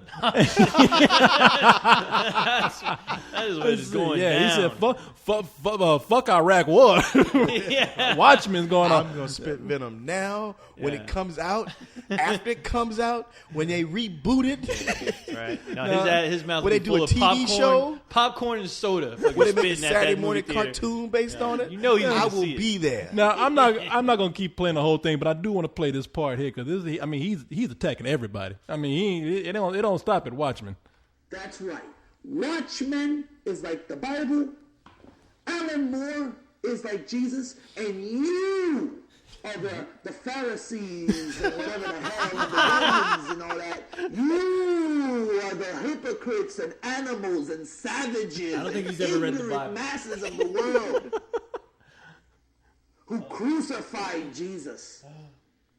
That's what you are. If you want the perfect example of what you are, that's what you are. And then, when you go see the piece of shit film, and you realize that you have been had, and you realize that you're a sucker, you'll be the first ones to turn on Snides, won't you? You deserve the piece of crap films that are being made. You deserve to be taken as suckers. You deserve your fate. He got tears coming out You his eyes. deserve garbage films like Terminator 4 Salvation. Hey, man, Now see, he like, hasn't even come out yet. I know. Mac G's that like, I ain't done shit. What the fuck you talking about? I mean, he goes off on that whole Christian Bale rant. needs to yell at that folks. Yeah, how come this motherfucker ain't being psychoanalyzed by the news? Well, because nobody even know the fuck he is. Hey, we're doing it. Did any of you realize during Christian Bale's tirade? Did you even realize during Christian Bale's tirade that he was telling McGee that he will never work with him again? Do you understand that? He was talking to McGee at the end. Do you understand that Bale was mad? Bale was upset because he had to do McGee's job and yell at this guy for fucking up a scene. I see. What is Bale having to do that for? When it's McGee's job as a director to do that. But you, the ignorant, foolish sheeple, masses of idiots, you deserve what you get, and you will deserve this piece of filth, this sacrilegious crap. Because God will not let you But by walk. name only, Watchmen. He had a brain fart. Meanwhile, his house is getting robbed. Wait a minute, hold on. Oh, man. Yeah, this fool's car is getting repossessed, and meanwhile he's up here yelling about Watchmen. Yelling at you, Corey. And you damn sheeple. He just had me laughing. I was like, and I think you crank that soldier boy. that word is now going to enter the lexicon. Sheeple. Watchmen is like the Bible. Yes, it's the Bible. You killed Jesus, all you Pharisees and Romans. And you. Yeah, and you. That fool, you see how big he is? That fool's about to have a heart attack. Oh, Damn. Zack Snyder's about to kill this his dude. heart. Man, that dude he is is- kicking the knowledge. That dude. His science is too tight. That dude is full of angry. Man, I ain't gonna even like talk about this guy because he provided us with some entertainment. Hey, I man, mean, I want to invite him on our show. He was awesome. We need to extend an invitation for him to join Spill and give him his own podcast. Yeah. I would do a podcast with him. I wouldn't even be able to say a word. We need I to would just sit up replace. there and- We need to replace Cyrus with him. That's what we need to do. I see. That's a guy who's passionate about comic books. That's You right. Cyrus wouldn't go that far. Exactly. Where's Cyrus's video? That's what I'm saying, man. You know what? It doesn't even have to be a podcast. It's just this guy's video corner. Once or twice a week, whenever he wants to do it, we just host one of his videos. He's gonna yell at all the sheeple. You and you. Yeah, we got him in time for Terminator Salvation. Yeah. And you people, you'll come to this site and laugh at the antics of Corey and the co-host and not realize that they're making it more palatable for you to see these movies that are just bullshit, that are hornswoggling you and know, bamboozling you. I expected that dude to be selling bean pies. I mean, because the way he was just selling up there, he was saying, Watchmen is not for your entertainment, people. I mean, it's telling you about the problems of today. I like bean pie, my brother. I like how he mentioned the Watchmen was like the Bible, and right, he's like, it is the Bible, and then he stopped for a second. He paused because I'm sure in his head he can hear people reacting like crazy. Right. He's like, no, that's right, I said it. Yeah, because in the back of his mind, he was like, fuck, man, I really didn't mean to say it, but I'm committed now. I better go through with this shit. Do you think he was like that with The Dark Knight, though? That's my question. Like, when The Dark Knight He came does out... have a Dark Knight rant on here. He does. He does? Okay. I didn't watch it, but I then saw that he's got We'll one. have to. You people! Where is Batmite? Where is Robin? Where's Cesar Romero, the real Joker? You don't know about Cesar Romero because you are ignorant. You goddamn sheeple.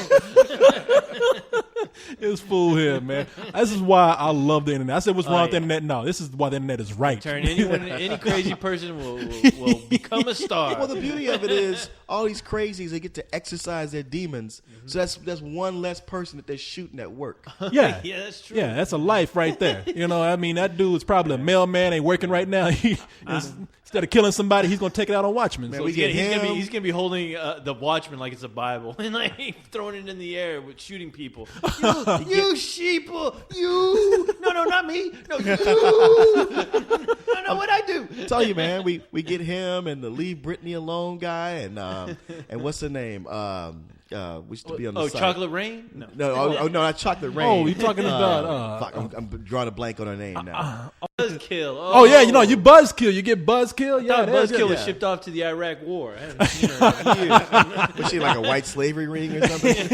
Yeah, she's somebody's many wives. yeah. Serving the prince. Is Liam Neeson still looking for her?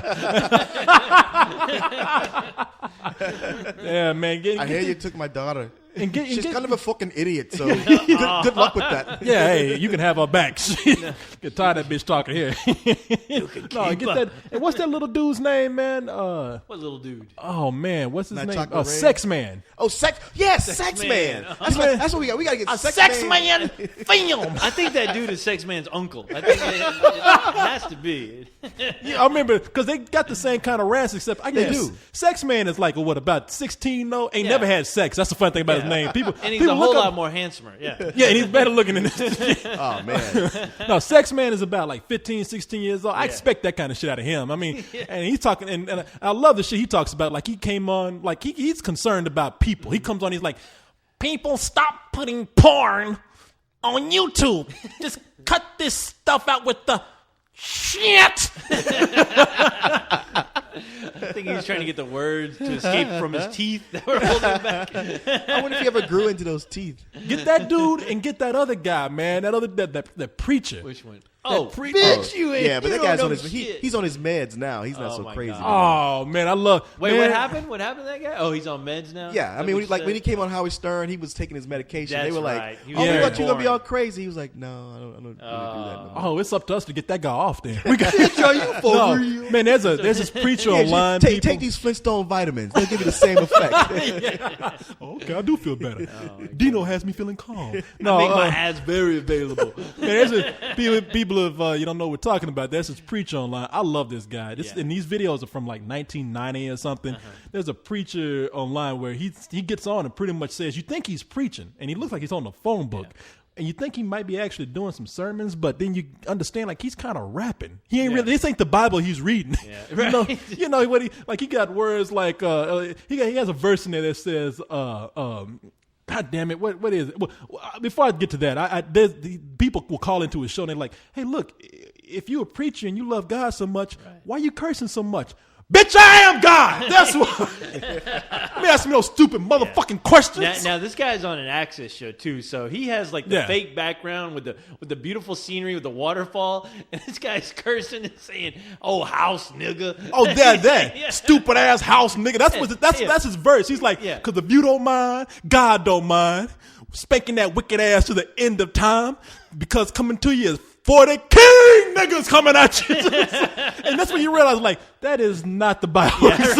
Well, also, for my days on Access, you know, at least we know that he ain't doing that all by himself. He's got a crew. Oh, no, he's got other adults helping him do that shit, and nobody's stepping in to go there's like, somebody controlling the scenery in the background, the nice, serene waterfall. Oh, because that's what it is. It's like he's always against something. It's great because it's a contrast. You have him going crazy, but he's always in front of a meadow or a spring or a mountain. Clouds are going by, and this guy is losing his mind. Right. He's cursing at his callers. He's like, "Bitch, you're the devil. I ain't the devil." That's funny because one guy called up. Anybody who remembers different strokes will find this funny because some guy called up. You heard this. Somebody must have told him who it was. Like, Arnold, you on the air, and the guy's like, "What you talking about, Willis?" And he's like, "Speak up, boy. You on the air, Arnold." "What you talking about, Willis?" And he's like, "God damn." You know, he don't even get the joke. He's like, how come every motherfucking goddamn South Central got to call up and fuck with the Lord? I love that guy, man. He told the kids, "I come in the name of the Lord. You come in the name of Satan." Yeah, that's what he told that guy. Yeah. Oh, you must come in Satan's name then, huh? Yeah. What you say? You the devil? Well, then you view the devil then. I must be having to fuck you up. And my favorite line of his is, "Bitch, nobody gives a fuck about what you think." Oh yeah. He told that. Yeah, he's like, fuck your thoughts. Yeah, fuck your thoughts. And you know what? I caught myself telling somebody that one day, and I was like, fuck. Man, do you remember we were reading the email on here, and we were talking about, that's what it was. Oh, that's right. I do remember. Somebody was talking about, that's what it was. You shouldn't go see movies drunk. If you're going to review a movie, you should just put a disclaimer saying you ain't drunk. And I was like, man, I saw this movie for me. I saw it because I want to get drunk. Fuck your thoughts. And I was like, damn, where'd I get that from? Did I actually say that? Time for your medication. I know. I'm trying to get Corey had his Christian Bale rant. But that's what's funny. If there was a public Corey rant, it'd be like, man, he just lost it, didn't he? He's like, hey, actually, he does that all the time. Yeah, that ain't nothing. I'm glad we brought this up. Remember, like a couple weeks ago, put that video up on my page, and he's like, you guys have to talk about this dude. But I'd assume everybody probably knew about him already. But. Yeah, and that's why I'm not talking about him too much, because somebody told me, yeah, you got to talk about him. I was like, man, I've been watching this guy's videos for over a year now. Yeah, those videos are old. Wait a minute, you asked a question, like, because it cut off and I came back on. He's asking about the McRib. Yeah, McRib back. It's funny because the computer stopped for a second, and Leon turned and looked at us and like, really, is McRib back? Why, he didn't think we were recording. So. No, it's all a lie. You going to get one after this? I am starting to kind of think about it. See, that's what I hate. Somebody will bring up something that you don't like, but it just bounces around the back of your head, and then later you find yourself going to buy that thing. You're like, what have I done? Oh, my God. It's like when we saw Supersize This, and they make McDonald's seem gross. Yeah. But after showing those fries and hamburgers so much, I'm like, you know what, man, as much as I'm grossed out by it, I really want a McDonald's hamburger. Jeez, man, don't fail me now. And when you eat that McRib, it is really like you attack somebody because that barbecue sauce is all over your mouth. Yeah. I mean, it's a horrible thing. I can see Leon already at McDonald's going, yeah. How much for one McRib? I sure am hungry. One rib. McRib. Well, sir, there's no bones in this. I don't care. You just put the McRib in the sauce on my hands. Just put the barbecue sauce on my hands. Put the buns on my mouth. Let me just lick it. Smell it. I sure am hungry. Oh man, you know what, Leon? Now, before we move on any further here, we're about to get into some email. Now, do you want to get into? Do you want to do email with us? And this is your time to bail out. Man, the email sounds like fun, but I might have to bail out on you guys. God dog it, I knew it. I knew it. I mean, I saw him. Saw him over there. And look at us. We're the one who've been like having drank. I know.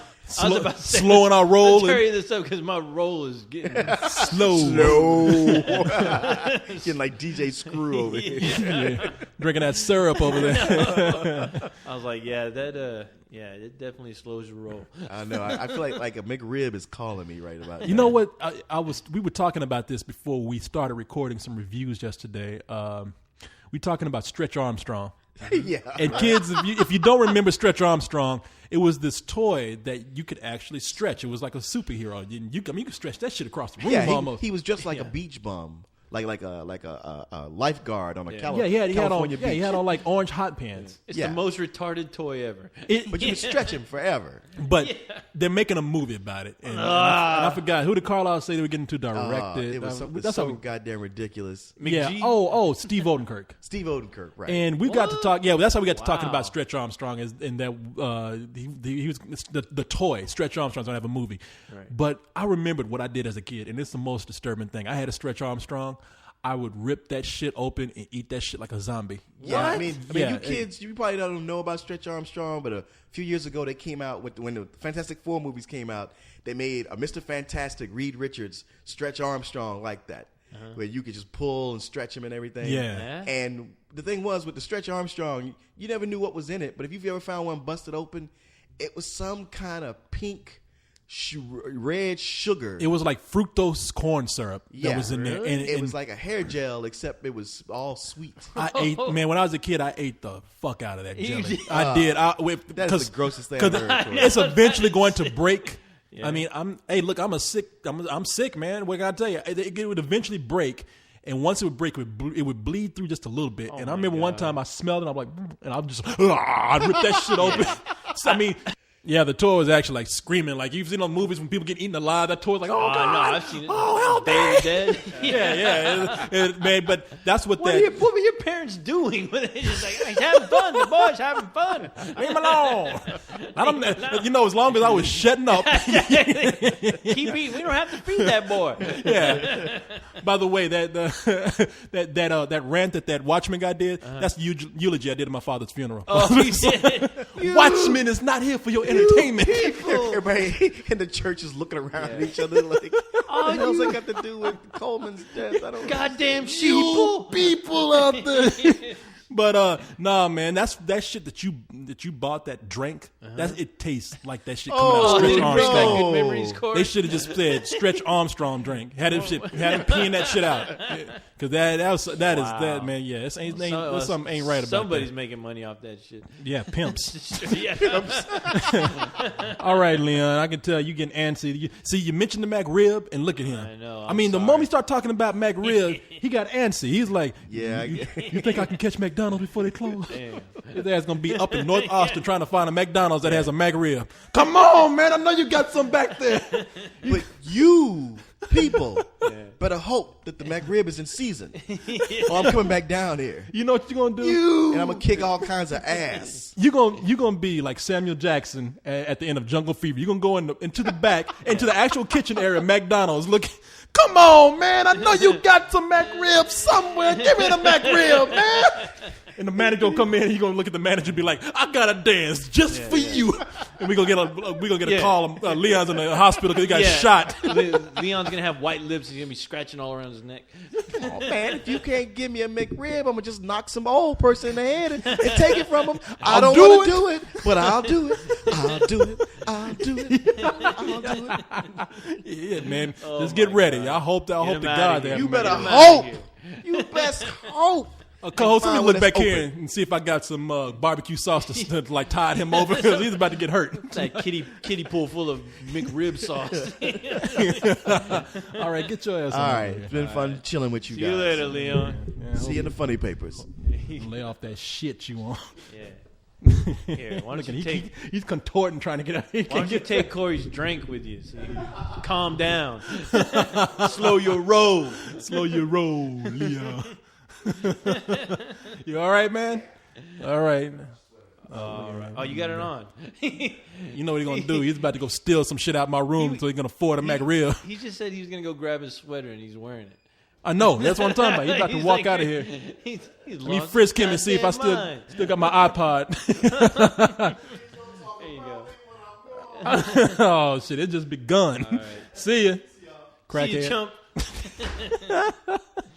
All right, damn, boy. I'm glad we got him out of All here. right. Look, he was about to bust through the door. Hey, I got the McRib. big crusty lips. You. McRib, you people depriving me of my McRib. You. Ronald McDonald is Jesus. McRib is the Bible. The McRib is the Bible, and Ronald McDonald is Jesus. And you people who call the McRib nasty, you are the Pharisees and Romans. All right, man. All right, let's see what we got going on here. Let me pull up. Email time. Let me go ahead and pull up my page, man. Right here. Uh-oh, what's man. going on? Turn it up, Corey. Yeah. It's email time. Email. Whoa, whoa, whoa, whoa. Rock them roll. Rock. Rock. Yeah. We're about to go into the metal version of that. Yeah, man, I had all these fools telling me, you got that shit stuck in my head, man. You're doing that to me. That's what we want to do. That's what our show's supposed to do. Stick it to you. All right. We got a question here from Uh-oh. let me pull the shit Time closer. for some serious It's questions. time to get serious about this, man. All right. This is from AJ. AJ. All right. What does AJ say? What are some good comedies or movies in which a monkey or animal plays a significant role in the movie? Don't give me any of the Disney Airbud shit because I don't want to see that bullshit. Damn, this dude's serious about his monkey movies. One of my favorite movies in any which way you can. One of my favorite movies is Any Which Way You Can. I am going to see this movie what the fuck I'm going to see also Every Which Way But Loose because Clyde the Orangutan is funny as hell. Right. Clyde. Okay, well, since you're speaking of Clyde, there's a movie, and I don't even know if it's available on DVD or even, I know it's on VHS somewhere, but it's a movie called Going Ape. It had Tony Danza and Danny DeVito and I guess the orangutan Clyde. He's in it. So, yeah, try to find that. I'm sure you probably might find it on YouTube more than anything. But that movie was so goddamn crazy. Danny DeVito plays like the roommate that he's just fucking crazy in that movie. I don't know if he's supposed to be like a fucked up like Greek guy or what, but he has like a mustache, and there's one line where he's like, He tells Danny DeVito, he's like, a horse does not lift up tail without good reason. What know. Damn, man. I don't know. I you know what? You got me there. I'm going to leave it there. I don't think I could top that. I got no monkey movies right now. It is called Going Ape. Try to find that damn wherever you can. Look it up. Look it up on Google. Yeah, I don't know. Yeah, I got nothing, man. I got that and Project X. Well, but that's they more said of a comedies. that was no comedy. Yeah, they were killing chimpanzees. They did have that chimpanzee that liked to smoke, and that's how they killed them, right? Yeah. There's a scene where you told me. I told you. Yeah. What was it? I told you it's a scene where somehow the testing room where the room gets irradiated. Yeah. Somehow something happens, and there's a fire extinguisher that's blocking the little device that lets out the radiation. So they're trying to get one of the orangutans in there to take out the extinguisher, and the only way they can do that is by bribing him with a cigarette. And of course, he goes and he takes away the fire extinguisher. But they're stuck between glass, and the poor guy didn't get his. He was cigarette. dead anyway, man. He was He's gonna die from lung cancer. But he was doing it for one goal, and he never got it. They just brought his imminent death that much sooner. Yeah. See, smoking guy. does kill you. Yeah. Let's see what we have here. Okay, we have a email here from Mason Daniel who says, "What do you consider to be a really superb director's worst movie. Okay.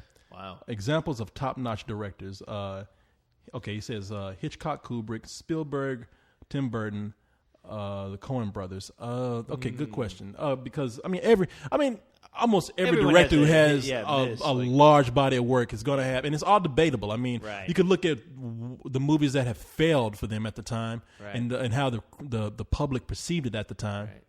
Right. I mean, Kubrick's Eyes Wide Shut.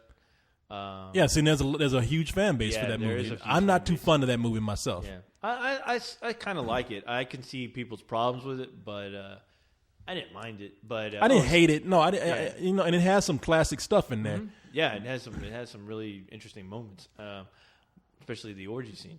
But no, Steven Spielberg's AI. Everybody has a debate on that. But what is one of Spielberg's, like Charlie is a movie that he made that a lot of people didn't like. I barely remember it. Shit. Yeah, see, that's what I'm saying. What was it? What was it called?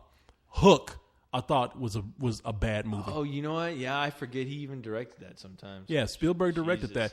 But hey, look, you want to really get into the shit that Spielberg directed that was bad? I mean, the kind of movies that he just kind of phoned in. Jurassic Park 2 is one of the worst movies I think to be made. Yeah? I mean, it's got special effects in there. Oh, Now, we're talking about the you're gonna movie hear some where the debate T-Rex about that one. drove in the boat and like got off by itself and started attacking people. And they had Right. that cheesy scene where the T-Rex is going through what is it? Is it San Diego, San Francisco, or whatever? And, Oh, that was part 2, though. that's what I'm saying. Oh, Part 2. Yeah. Okay, part Jurassic 2. Park I 2. I thought you were talking about part 1. I was about No, to say, whoa. no, I'm talking about. Oh yeah, you're right. No, part 2 was a piece of shit. And the scene where I finally gave up on it was near the end because it has some good scenes in there, but it just doesn't have good character. War of the It doesn't have a Worlds. great story. War of the World's not that good. But do you Yeah. remember that scene in Jurassic Park 2 where the T-Rex is stomping through the city and they cut to the Asian guys and it's like, hey, it's a wink and a nod at Godzilla. And I was yeah. like, that is so lame. No, man. the one part that offended me in that movie was the scene where the little black girl started doing gymnastics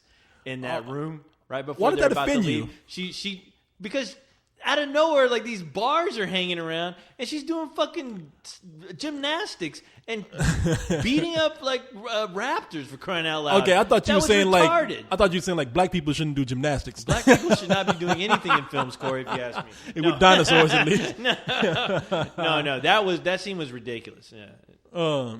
If you want to move down the list here, Tim Burton, I hate Planet of the Apes.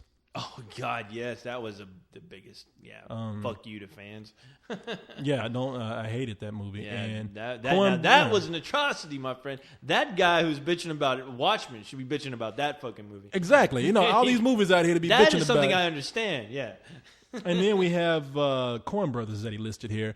A lot of people don't like the Hudsucker Proxy. Really?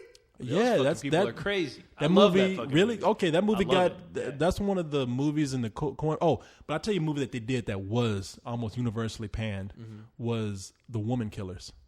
See, I never saw that. Tom Hanks. Never saw it. He was funny in the movie. Irma P. I Hall remember, played yeah, the I old never woman. saw it. Yeah, These jeez. guys are trying to get to some money stored up in this old woman's home.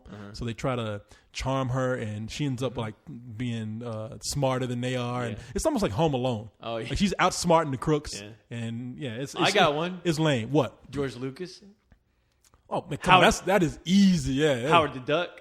Ah, But did he direct that? he did. He directed that? Yeah. Jesus Christ. Yeah, man. He put down Hitchcock. Rope is a debatable movie for some people. Rope is the one that he tried to shoot in one long take. And because it's an experiment, he admits that he was just experimenting, but it's kind of boring.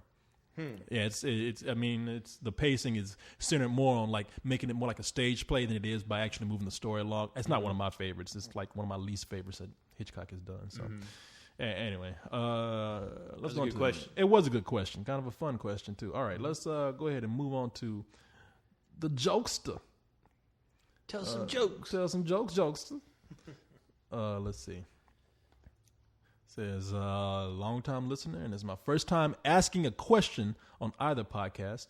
I guess he means any of them. So Yeah. his question is, have you ever seen an animated movie when you were a kid that scared the crap out of you, and then you saw it again as an adult, and it still scared the hell out of you. I have had some animated movies that have creeped me out, but have any scared me when I was a kid and scared me as an adult? Yeah. No. I'd have to say, what is it? Secret of NIMH. That was creepy when I saw it. When the first time I saw it, I haven't seen it since, but I remember there's some scenes in there that were kind of creepy to me. And Watership Down. Watership Down. Again, nothing that scared me. Yeah. But I tell you, there is a movie that you remember Deborah. Pantera. Deborah. Yeah. Oh, wait. Yeah, okay. I thought you were talking about a movie. Oh, I'm sorry. You No, I was remember like, that movie, no, Deborah? I never heard of it. Corey. Deborah gave me a movie that I saw when I was younger, and I did see this as a kid, and it depressed the fuck out of me, man. And it kind of creeped me out. It's a movie called, and yeah, we have mentioned this before. Carlisle and I talked about it on our show, but it's a movie called When the Wind Blows. I saw that. I just saw that after you guys were talking about it. I looked it up and I checked it out. You're right. That movie's still fucking depressing. Man, I can't take it, and it is kind of frightening because in the movie, if you haven't heard me mention it before, the movie's about these two old people in Britain, and we finally have a nuclear war. World War III happens, and this guy, he's I guess he fought in World War II, and he's still trying to apply old war logic to what just happened. So he's saying help will be on its way. All we got to do is board ourselves up. All we have to do is stay inside. People, they wouldn't let this kind of thing happen without rescuing us. And they slowly start to get radiation poisoning. They become sick. They lose hair. And through the whole thing, they're just dying. And the whole time, the guy's saying, trying to be positive. And and you know what's frightening about it? Because it gets to a point where the sun doesn't come out. They hit a nuclear winter. There's birds outside that they're sick and they can't fly anymore. And you see all this shit just falling apart around them. And this guy, they just hold themselves up near the end of the movie. Right. And the wife I think is pretty much dead almost. Well, and the other movie you guys discussed about with Plague Dogs. Yeah, Plague Dogs. That movie, I saw that one, and that movie. That's just depressing, man. Depressing, yeah. But no, nothing I can say. I can't say as far as scaring you. Scary, yeah, no. I mean, there's a lot of stuff we saw when we were younger that were scary, but no. But coming you today, watch now, no. yeah, you just like okay. I remember there was a segment in Pink Floyd's The Wall that I saw when I was like tiny, man. Yeah. And those images, they scared the hell out of me when I was a kid because they use those images to sell the album. Right. I would be up at night watching Saturday Night Live, and they would promote that album, and they showed the animated images from that album, and it would scare the hell out of me. And I finally saw the movie later, and I was like, I was scared of that. I saw it once, and I was way gone, and it was those images as fucking hell. Yeah. I told myself I didn't want to watch that movie again because I know it would. If I watched it straight, it would strip everything that movie was to me when I saw it. I was kind of into The Wall for a while, and I noticed that every time I watched it, I didn't feel good, so I just don't. I don't watch it anymore. Yeah. All right. So this is from Martin F. And Martin F. says, through your history of press junkets and interviews, what's one of your craziest stories involving a celebrity? A crazy story involved. I guess the craziest thing, I mean, if you want to talk about any celebrity, now what would you say? Because you've done this. I can't, those press junkets, those things are so quick, because usually you have their representative there that, they want it to be short and sweet. Yeah. So nothing too crazy I can really remember as far as anything like crazy. I don't know what he means by crazy, like, if somebody got upset and stormed off, because they didn't like what was going on, but nothing I can remember being too nuts. I haven't had anything too nuts going to a press junket. The craziest thing that probably happened, because really most celebrities are nice. Yeah. I remember, especially when they want to talk to us. Yeah, no, they're nice, man. I mean, there's I don't want to mention the movie. You'll have to find it on your own or something. But I did Gina Gershon I interviewed, and we joked around like. I thought that she was pissed, but she actually we joked around in ways that made me kind of nervous. Mm-hmm. And then she ended up putting the interview on one of her movies. So I haven't watched the movie yet. I heard you could find it. Tom Green is probably the one where I didn't. He was, of course, it's Tom Green. He went in there and he did his whole shtick, and he was like, he was up, jumping around, doing all kind of crazy stuff. But the crazy part of that is that because he's like, "Hey man, what, you don't like the movie? You like my movie? What's wrong with my movie?" He's jumping around the room and shit. And like, I'm just calm down. calm down. And then at the end, I was like, "Oh hey, man, that was kind of funny." I was thinking, he just looked at me like, because he had exhausted himself, and he just looked at me and he's like, oh, "Thank you." And I was like, "Yeah, seriously, man, that was great. Thank you." Thank you. He just got done working. Yeah, and I walked out the room and I was like, okay, I was weirded out by that. I remember the only thing I thought, just thinking about those old times, when we interviewed the guy who was actually in Hellraiser 2. He played the Cenobite that ended up killing Pinhead and the other Cenobites. He was I can't remember his name, but I always called him the Doctor. But what guy was that? Okay, I can't remember his name, but we were doing a press junket. He was doing some independent film. And, of course, he started going off about all the films that he was in. Yeah. And, of course, they're films nobody's really seen, you know. And he kept going off, and I'm working the camera wondering, when is he going to mention Hellraiser 2? So, of course, me, you know how professional I am. I as soon as he starts going off on his list, I go, and don't forget about Hellraiser 2, Hellraiser Hellbound. And then he stops and he looks at me. He's like, oh, yes. Hellraiser 2. Yes. Of course. How could I forget? He's like, he makes it sound like he pulled out a pipe. Oh, yes. Hellraiser 2. I thought that was so hilarious about him. He seemed like a very prestigious guy, you know, listing off these credits like these great masterpieces that he's done that and then, nobody has seen. And then, of course, like, come on, man. Yeah, but you were in Hellraiser 2 for crying out loud. Who you fooling, man? Yeah, come on. Shut the fuck up. Hold on real quick. Mm-hmm.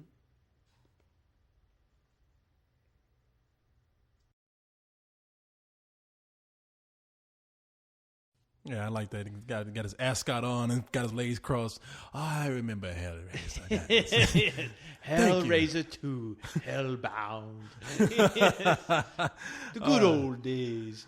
All right, let's look here at another email. We got some more email that came in while we were talking from somebody I've never read an email from. Okay. Damn, long ass email too, brother. I don't know if I'm gonna get to this whole thing. This is from Raw. R-A. I don't know how you pronounce it. Raw. I love raw vegetables. Let me see. This is from R.A. and he says, oh man, let me get to the point here. Like everybody else in the world, I saw Friday the 13th, and just like every other horror movie, the black guy didn't stand a chance. So anyway, my question is, why does it seem to be a usual thing for Hollywood horror films? Is there some unwritten rule that says that the virgins live, but the token black guy dies, whether he's a virgin or not? And if it's not the case, can you name some movies where this doesn't happen? Yeah, I can, actually. Yeah. The only two I can think of is Deep Blue. Well, you took mine, all right. So, Deep Blue. And the 2008 Prom Night. Look. Oh, he ruined it. Yeah, Deep Blue is the one you got. Even though they ate the fuck out of Samuel Jackson in that movie, that brother couldn't finish his speech when the shark came out and ate him. You remember that in Deep Blue? Now that was the best death of a black person ever. Yeah. In the history of film. Yes. If you're gonna kill a black man, kill him like that. Kill him right. Now what we're gonna do is chomp, rib, chomp. Yeah, they had made a McRib out of Samuel Jackson. And that shit. But man, that's a good question because I didn't get a chance to put the raw audio up of Friday the 13th. But what made me mad about that movie is that all the white people were beautiful, pretty, everybody came in with a fine ass girl and they were all having sex and getting it on. Your two minorities there were a black guy and this Asian guy. That was his date. And what's wrong with that, Corey? He was kind of fiending when the Asian guy was gone. He's like, "That's my boy, man." I know we all know you're pro interracial. Yeah, exactly. Yeah, I gotta find him, but they couldn't make out. At least there's some movies where they could at least make out, but no, I really hated the fact that, and that's one of my biggest complaints about the movie. I didn't put in a video review because I don't want people. I mean, it wasn't relevant to the video review. Right. But yeah, I didn't like that. I think in horror movies, Hollywood had a history of doing that because, of course, your black characters were your minor characters. Right. because Hollywood, of course, wasn't unless they had that fodder. They had that one or two black people that made it in Hollywood, and after that, it was like, well, nobody else gives a shit about black people, so we kill them off quick. Well, the good thing about that though is that at least when I was younger and I was watching those films, I was always hoping that the black guy would make it because you always knew he was the first one. That he was always going to go. Yeah, and I was like, please don't kill the black guy. No, so. Yeah, that's how I became pro-black. Yeah, no, and see that is my problem with the movie. These two guys were there to be goofy, were there to be the comedy relief, and they were there, and then they even had the nerve to do this thing of at least they made the brother kind of corny. They didn't make him like a stereotypical black guy, like, hey man, we got to get the fuck on out of here because he would have lived, real black man out there would have said, man, this looks scary, I'm leaving. Yeah, well, you know what? I get annoyed when they make the black guy too cool, like fucking. What's his name? Busta Rhymes in Halloween. When he's fucking doing karate on Michael Myers, going take that. Bitch. Well, there's another one, and you just named one where a black guy lived. Yeah, and that was annoying. That's the one movie where I was praying to God that the black guy would die. I was like, well, just kill this motherfucker. Yo, now. Michael, man. Yeah, exactly. I'm gonna have to cut you, man. I was like, you know what? Gonna karate chop you. Fucking just cut off his head, please. No, man. See, that's what insults me when they try too hard to make the black guy cool. Yeah. In this movie, they tried too hard not to make him black, even though they were bringing up black issues because the guy's like, why has it got to be racial? Cole? Oh yeah, the guy brings. He says, go pump my gas for me. And the guy's like, yo, bro, I'm the only black guy here, man. You want me to pump your gas? Not cool, man. Not cool. And it's like, come on, man. And like, let's just take the racial shit out of it and let this brother bring a girlfriend. Let me have one of these chicks up here. See, and you know what? I'd appreciate these movies more, or at least with these characters more, if they just don't have to constantly remind me that the guy is fucking black. I mean, I'm like, can he just be a guy? Yeah, I mean, that was the case in this movie. Do I really need to be reminded he's black? And yeah, there's stereotypes out there. I already know these things. Yeah, I would have like I said, I would have been cool with that had he brought himself like a fine black girl out there with him that he could be with. I mean, if he gonna die, what about the Asian guy though? What about him, Corey? Well, even what did him. he get? I mean, both of them. No, I would even been glad they all the have Asian girlfriends. Man, they do. Well, see, he would have brought his girlfriend, but she was with a white dude. So, oh, okay. Yeah, she left him already, so he couldn't bring her out there. No, man, I have a lot of and I'll be the first to tell you, and everybody looks down on me. I got a lot of racial issues with movies that people just. Yeah, you do. Yeah, I still have problems with Lakeview Terrace. I don't care what anybody says, but I'm not gonna get into it. You asked me a specific question about black people in movies.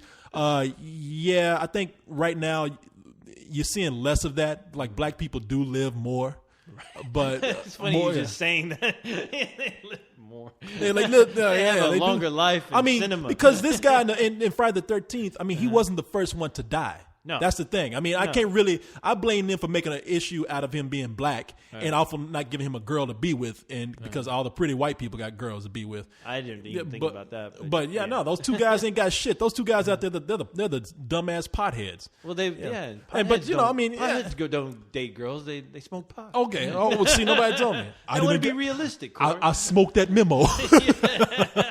So yeah, man, that's my problem with the movie. My problem isn't that he didn't die, because he was not the first one to go. Right. I mean, and really, all those guys are going to die. Yeah. So who cares, man? Yeah. I mean, there's bigger race issues with that movie other than him dying. In fact, I wish he had died first and get him out that shitty movies.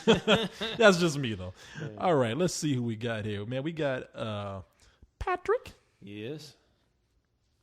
Patrick says, Corey and co-hosts. Yes. What is your ultimate mixed bag movie? As in a movie that had parts you loved and parts you utterly despised. For me, it's got to be Dragonheart. The special effects are great. Sean Connery's voice acting is awesome. And the score by Randy Edelman has some terrific themes. Everything else in the movie is simply dreadful, and it tears me up inside. Are there any movies that do that to you guys? Well, we just mentioned one. For me, like I said, Spielberg is such a great director that even something like Jurassic Park 2 had moments of real tension in there. Right. That part where I forgot the actress's name, but she's the van is turned upside down. She's on the window shield, and every time she moved, you heard that crack like it was about to fall, and you're like, "Damn, okay, that's kind of scary." Yeah, I mean, but I mean, I could go on. I have so many movies. There are a lot of movies like that. One that's coming to mind, War of the Worlds, where I had such high expectations only because it was Spielberg doing it, and great scenes like that ferry scene where the ships are underneath the water, rising up, and everyone on the ferry is getting freaked out. that was an incredible scene. I mean, there's scenes in that movie that just blew me away. But as far as the movie as a whole, it's really hard to watch. Yeah.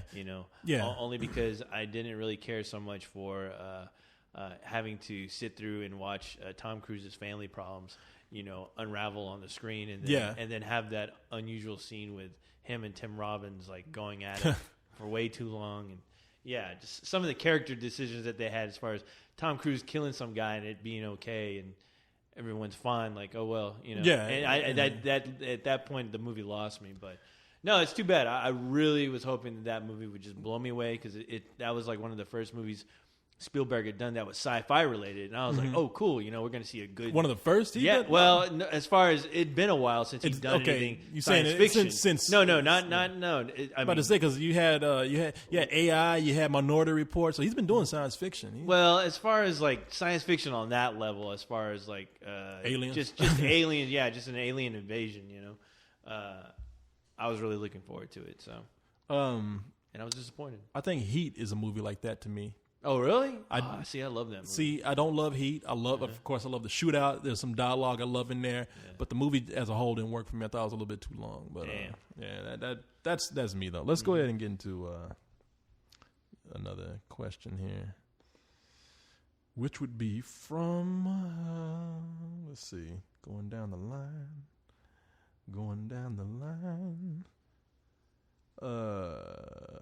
A.H. Phillips. Oh, no, here's one from Martin F5. Not Martin F, but F5. Mm-hmm. Don't get them confused. Okay. He's the fifth one. Oh, now we Martin know. F been cloning himself. Yes.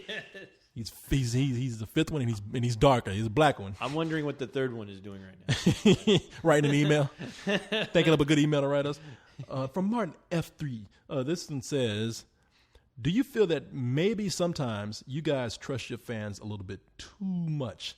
Not to say that there's not any good people out there, but I've noticed how you guys would hang out with them. But do you think that one day it'll catch up with you? What do you think? Okay, I'm trying to understand. Well, he's pretty much saying you hang out with your fans. You ask them to hang out with you. You go and meet them in certain places. Right. Do you think that it's going to come to a bad end one day, or do you think it's a bad thing? No, because we're smart enough. Well, at least I'm smart enough not to allow things to go that way. No, I mean, come on. We were all good judgment of.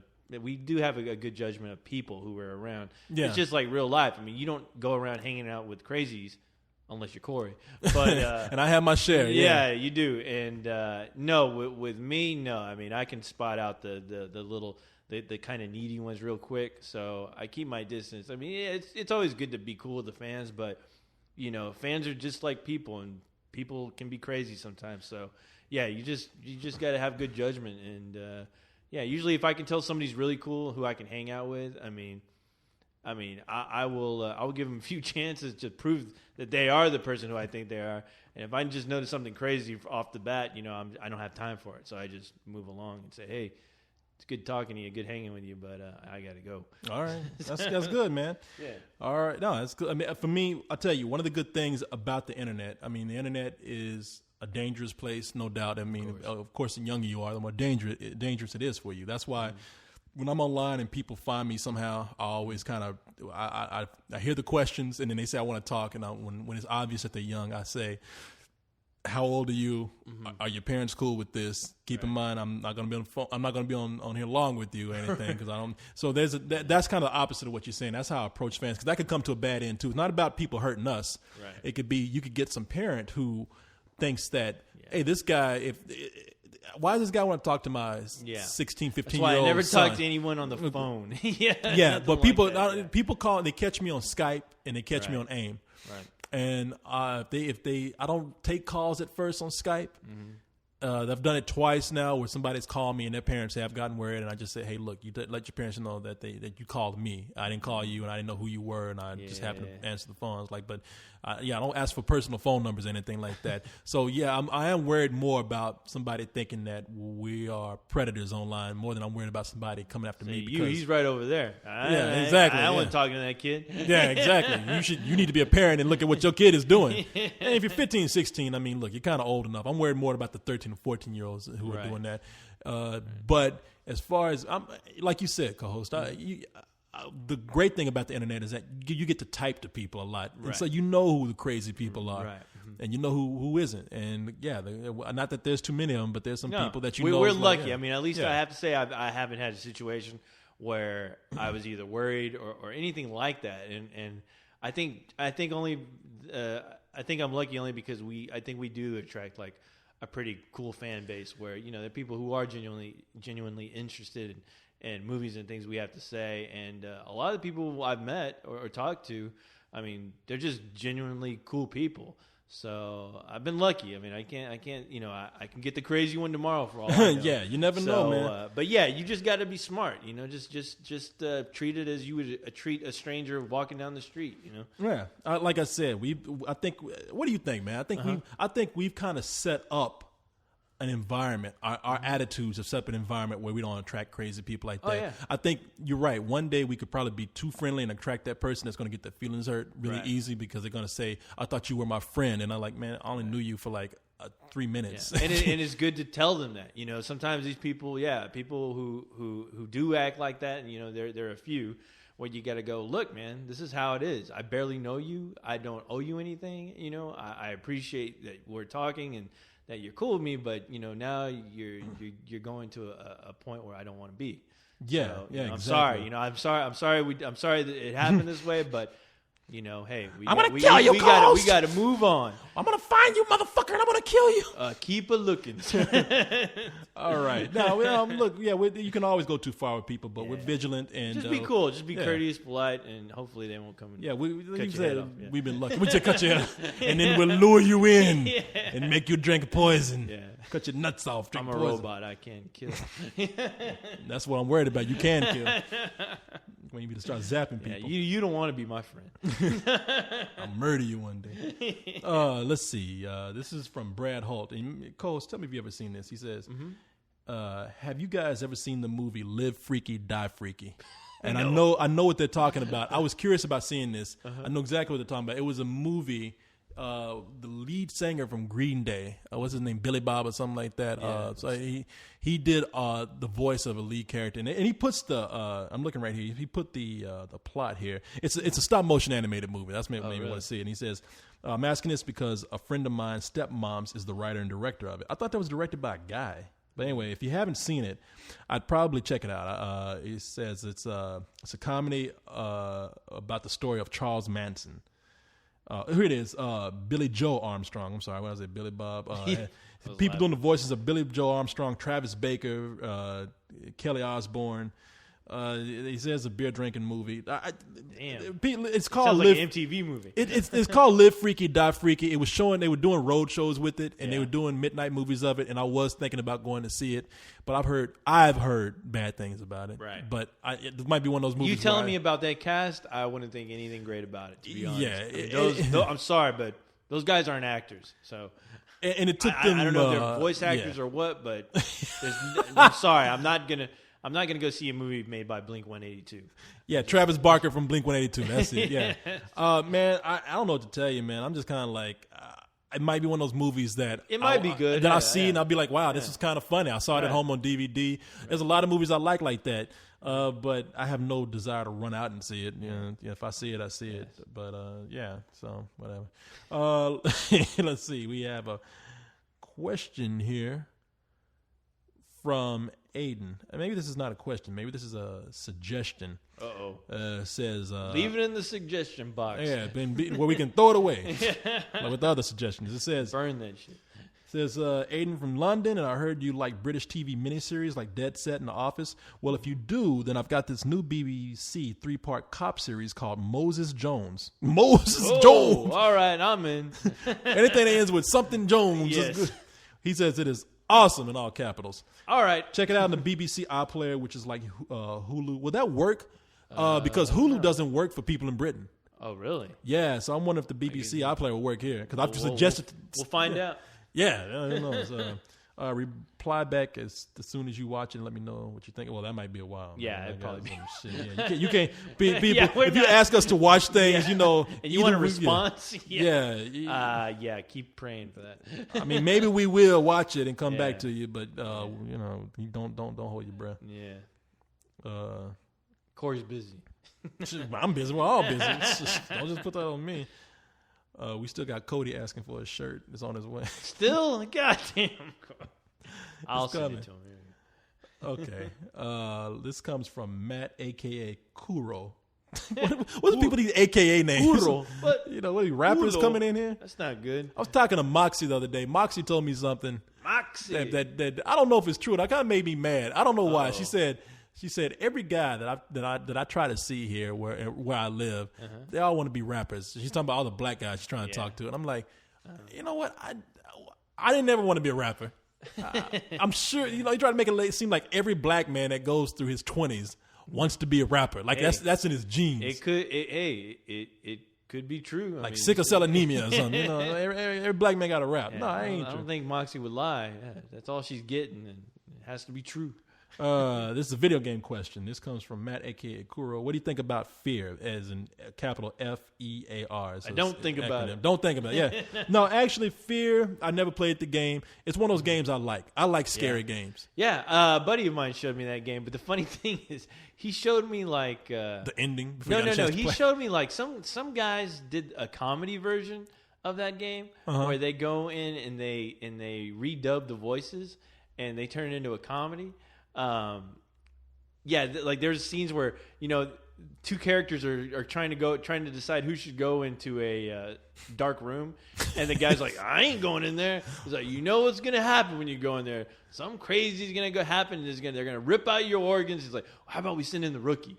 It's like, and the rookie comes around. And he's like, what are you guys doing? He's like, hey, why don't you go over there and go check out that room? Sure. And he goes in and gets killed. So I think was the rookie black?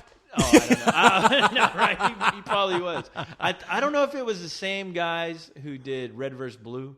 I don't know. If probably. But it's definitely in the vein of that. It could be the same guys for all I know, but I don't know. It sounds funny, man. But that's the first time I was aware of that game fear by watching that comedy. So every time, like when he showed me the actual game, I was almost disappointed because I wanted it to be a comedy. Yeah, well, it ain't no comedy. No. Fear is a game where you play somebody who's part of a tactical team. You go into this lab or something to figure out what is happening, and there's a lot of you hallucinate because you're going after this little girl who's psychic, right? And she's evil, so she's making you have all these mind trips. She's killing people and making them melt and all kind of shit. And the killer, they just said, "Fuck it, man, we're gonna nuke the city." So So the sequel to the game is you play another guy. I think I'm not sure, but tell me if I'm wrong. So you play another guy, and you go into like the ruined city to find this girl who is still alive. Wow! So it sounds fun. I hear the game is. It got good reviews on the web, like 8 point something.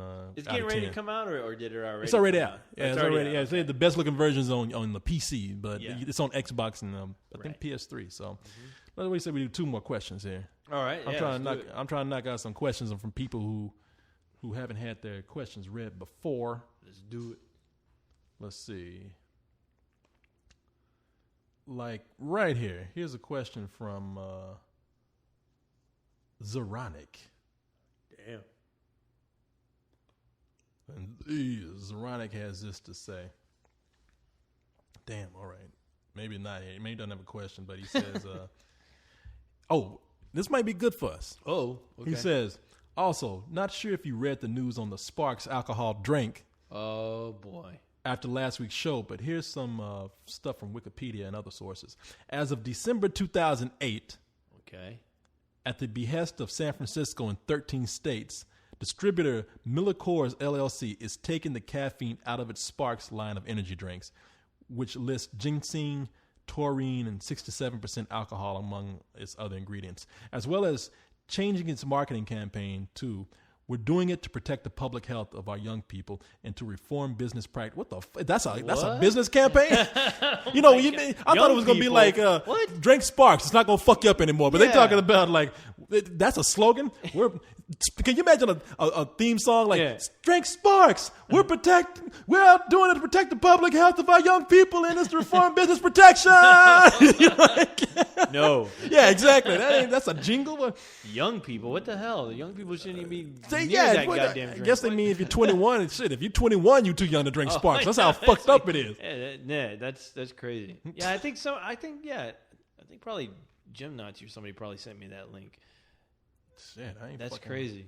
Well, hey, I'm gonna go stock up right now before they get it now. before they get the original formula. I'm gonna get it and sell it on eBay. All right. You're selling it to kids at the elementary down the road. Hey kid, Your first one's free. you like lots of energy, but also getting your drunk on. Try one of these. I like how you are. Like you're not even trying to hide that it's bad No. for them. Hey kids, you like getting drunk? You like video games, don't you, kid? Well, imagine video games on this shit. It's a whole new world. I got the red can and the black can. The black can will really fuck you up. Come on, It's good for you. your mom likes it. Put it in your cereal. It's like Kool-Aid. Yeah.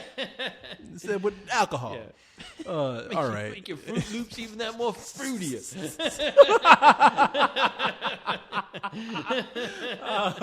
All right. We got a question here from Adam Neeson. Adam says, just a quick question for you and co-host. How many sparks does a case take to get a kid fucked? No, he says, 6-pack. one, half a can. Watch that motherfucker run down the street. That kid on a skateboard? Yeah. He moves 3/4. so fast. Just a sip, and they'll be back. He says, we know what you guys think about movies based on video games, but what do you think about video games based on movies? Now, this is a good question. Most of them are terrible, but there are some gems out there like Spider-Man 2 and GoldenEye for the N64 back in the day. GoldenEye was a classic, man. That's probably, and it wasn't even like the campaign in GoldenEye. It was the not the story mode. It was 4 people playing GoldenEye together, the competition mode where they're all shooting each other. Right. So, come on in. We got our resident man, John, here. John is sleeping in the basement with you, co-host, sometimes. He's the guy on the couch. Yeah, except he's like sleeping on a bunch of rags in the basement. He's the one who's been drinking all my sparks. Is that dude that's running by? I didn't know what that was. I thought that was a ghost. That blur went by so fast. Hey, John, how you doing? You all right? All right. Cool. Hey, we just talking to you, man. You drinking Sparks? You're not drinking Sparks? Okay. Good. That's my shit. All right, get your ass on out of here. Like, you know he ain't drinking Sparks. He's too calm. Hey, John, you doing? No. All right, how you doing? You know he's been drinking sparks. He's been drinking your drink. My drink. You see how mellow he is? You've been drinking Sparks? He slowed his roll. Yeah, roll is slow. He's like, No, I haven't drinking Sparks. No, He's done rolling. no Sparks for me. No. he ain't got a spark energy in his head. Yeah. Hi, how you doing? This is a good question. Yeah. All right. The GoldenEye? The what you call competition mode, whatever you call this, where 4 people would like shoot each other in the game. Mm-hmm. That was great, man. Oh, well, what? Jeez. What can I say? For some reason, I want to say Tron. I mean, shit. Tron, you're right, Tron, man. I mean, Tron, the movie came out, and then I remember right after the movie, I saw the video game, and that was like a whole nother experience where I was like, yeah, I love that fucking game. I think people said the game made more than the movie, actually. Oh, yeah. I believe it. I mean, yeah, I was addicted to that fucking game. And we're talking about the first game of Tron. There were 4 games in there. Yeah. But, you shot, they had like a breakout part where you had to shoot the blocks before you had rise up master to the control, type of the CPU or whatever. Yeah, And then they had the spider section where you shoot the spiders. and the but light everybody cycles. wanted to play light cycle. Light though, cycles man. was the best. Yeah, Yeah, you could everybody not- wanted to do oh that. my, you could not escape the light cycles. Yeah, that was kick ass. I don't even know how you won that because Everybody had that thing where they wanted to wall in the guy. Like you were the yellow cycle, you wanted to wall in the red guy so that the red guy didn't have any choice but to like zoom in a circle on itself. That was the best part. Yeah. Bah! That was the coolest part. But yeah. I tell you, the best game for Tron, man, was Disc of Tron. Disc of Tron. I When remember you jumped that. on those 3 discs Yeah. and you shot, I mean, I kicked ass at that game. See, I didn't. I sucked at that game. That's why I was so stuck good to at the that game. arcade. I remember being in Anaheim, California. I was in a hotel, and in their lobby, they had the only game they had was Disc of Tron.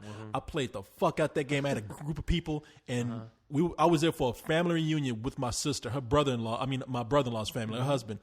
They said, fuck it. They left me. They didn't even tell me they were gone. They just left me. I had to go to, I spent all day in Disneyland by myself because I was playing Discotron. That's awesome. But you know what else I heard was cool? That's a good one. I never would have thought of that one. That's a great answer. The one that everybody goes to when they say good video game movies is The Chronicles of Riddick, Escape from Butcher Bay. Yeah. I played a little bit of that. Yeah, that is fun. I played that too. Yeah. They got another Riddick game coming out. Oh, also. really? Yeah, I saw it, and they have a Ghostbusters game coming out. I keep hearing about. I heard about that game like months. I guess Yeah. when they first announced it. But. Yeah, they say it looks like it's going to be good. And the reason why that game might be good is because it's not coming out right after the movie. They did not try to time it with the release of a film, and that's the problem with video games based on movies. Right. A lot of times they know that the games are going to make money. They try to time them around the release of the movies. So they're rushed out, and the games just end up being shitty. One of the worst games in video game history is E.T., which came out for the 2600. They shat that game out, man. Yeah, they did. I mean, you didn't do nothing but walk around. If you fell into a hole, game was over. And that was the only fucking hole. There was only like one little hole, and I'm like, "What? Am I supposed to fall in this thing?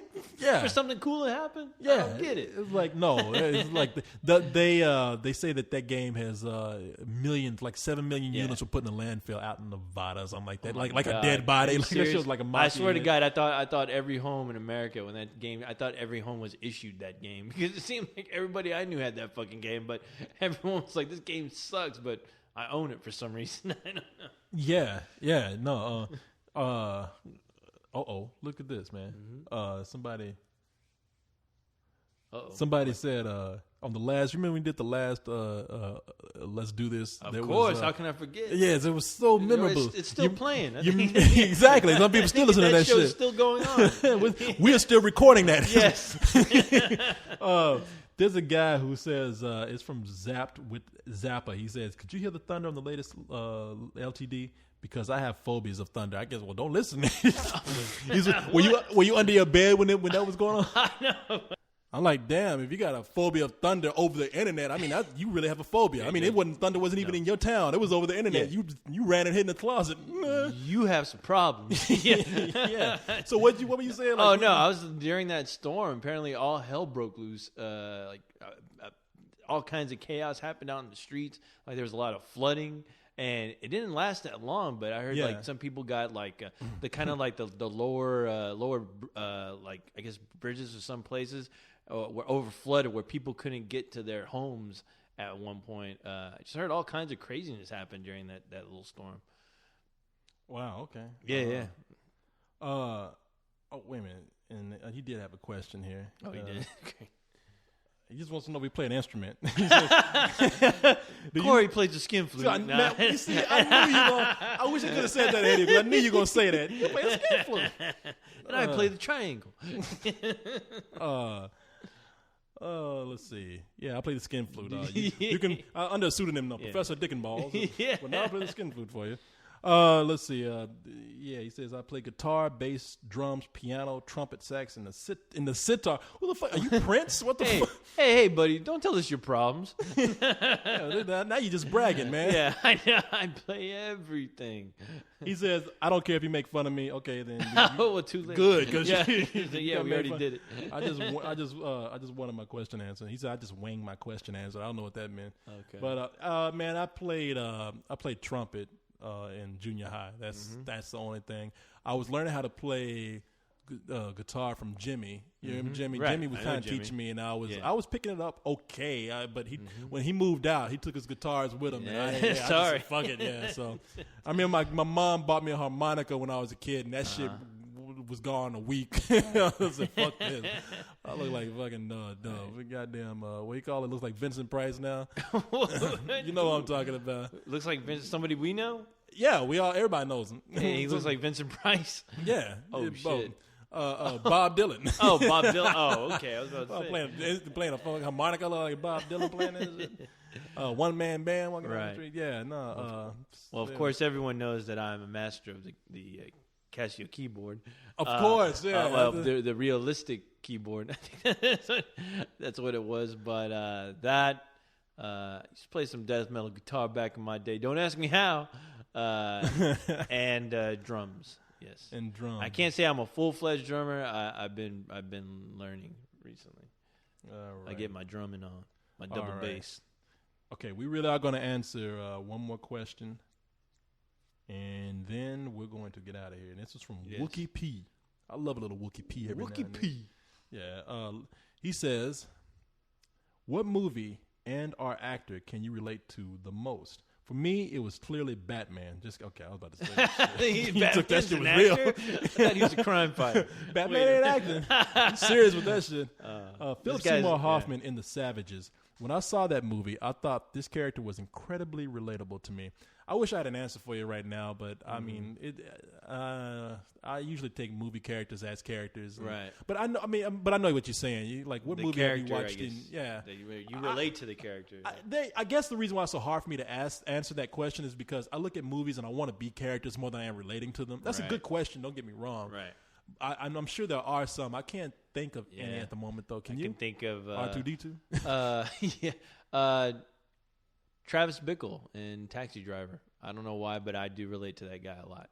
And I would never go on the deep end like him, obviously. But no, a lot of the points that movie makes just about sometimes isolation and just not feeling like a part of society or as far as you're somehow not contributing to what a majority of people do with their lives. I think everyone feels like that. At some point. I think we all have and maybe not someone as extreme as Travis Bickle in Taxi Driver, but we all have had the underdog character, the kid that everyone made fun of for a while and went on to do something. I think we've all either wanted to be or related to that guy or that girl at some point in our lives. And if I say I related to something like that as a kid, I mean, I definitely. I thought like anytime you had an underdog or someone who ended up being a hero but was seen as a nobody at the beginning. Right. Because you always thought, even if you weren't a hero, you always thought like, you always had that thought like, I'm gonna be somebody one day and then I'll show you. Yeah, exactly. By gum. I always wanted to be Shakes the Clown. Yes. Or Shakes. Yeah, I want to be Dolomite. Yeah, I can relate to Dolomite. I always want to do kung fu and sing. So anyway, co-host, man, that's it, man. That's it. That's it, man. That's it. We had a good time tonight, There man. you go. Yeah, we did. So. Did you have a good time? I did. Okay. And Yeah, Leon up in here. you people, And you you. sheeple. Said Said. All right. I'm going to do this right, man. All right. Yeah, we want Let's do it. get out of here with our outro music. Yeah. Yeah. So everybody, thanks for listening. Yeah. It's been great. We've had a great time. Good night, everybody.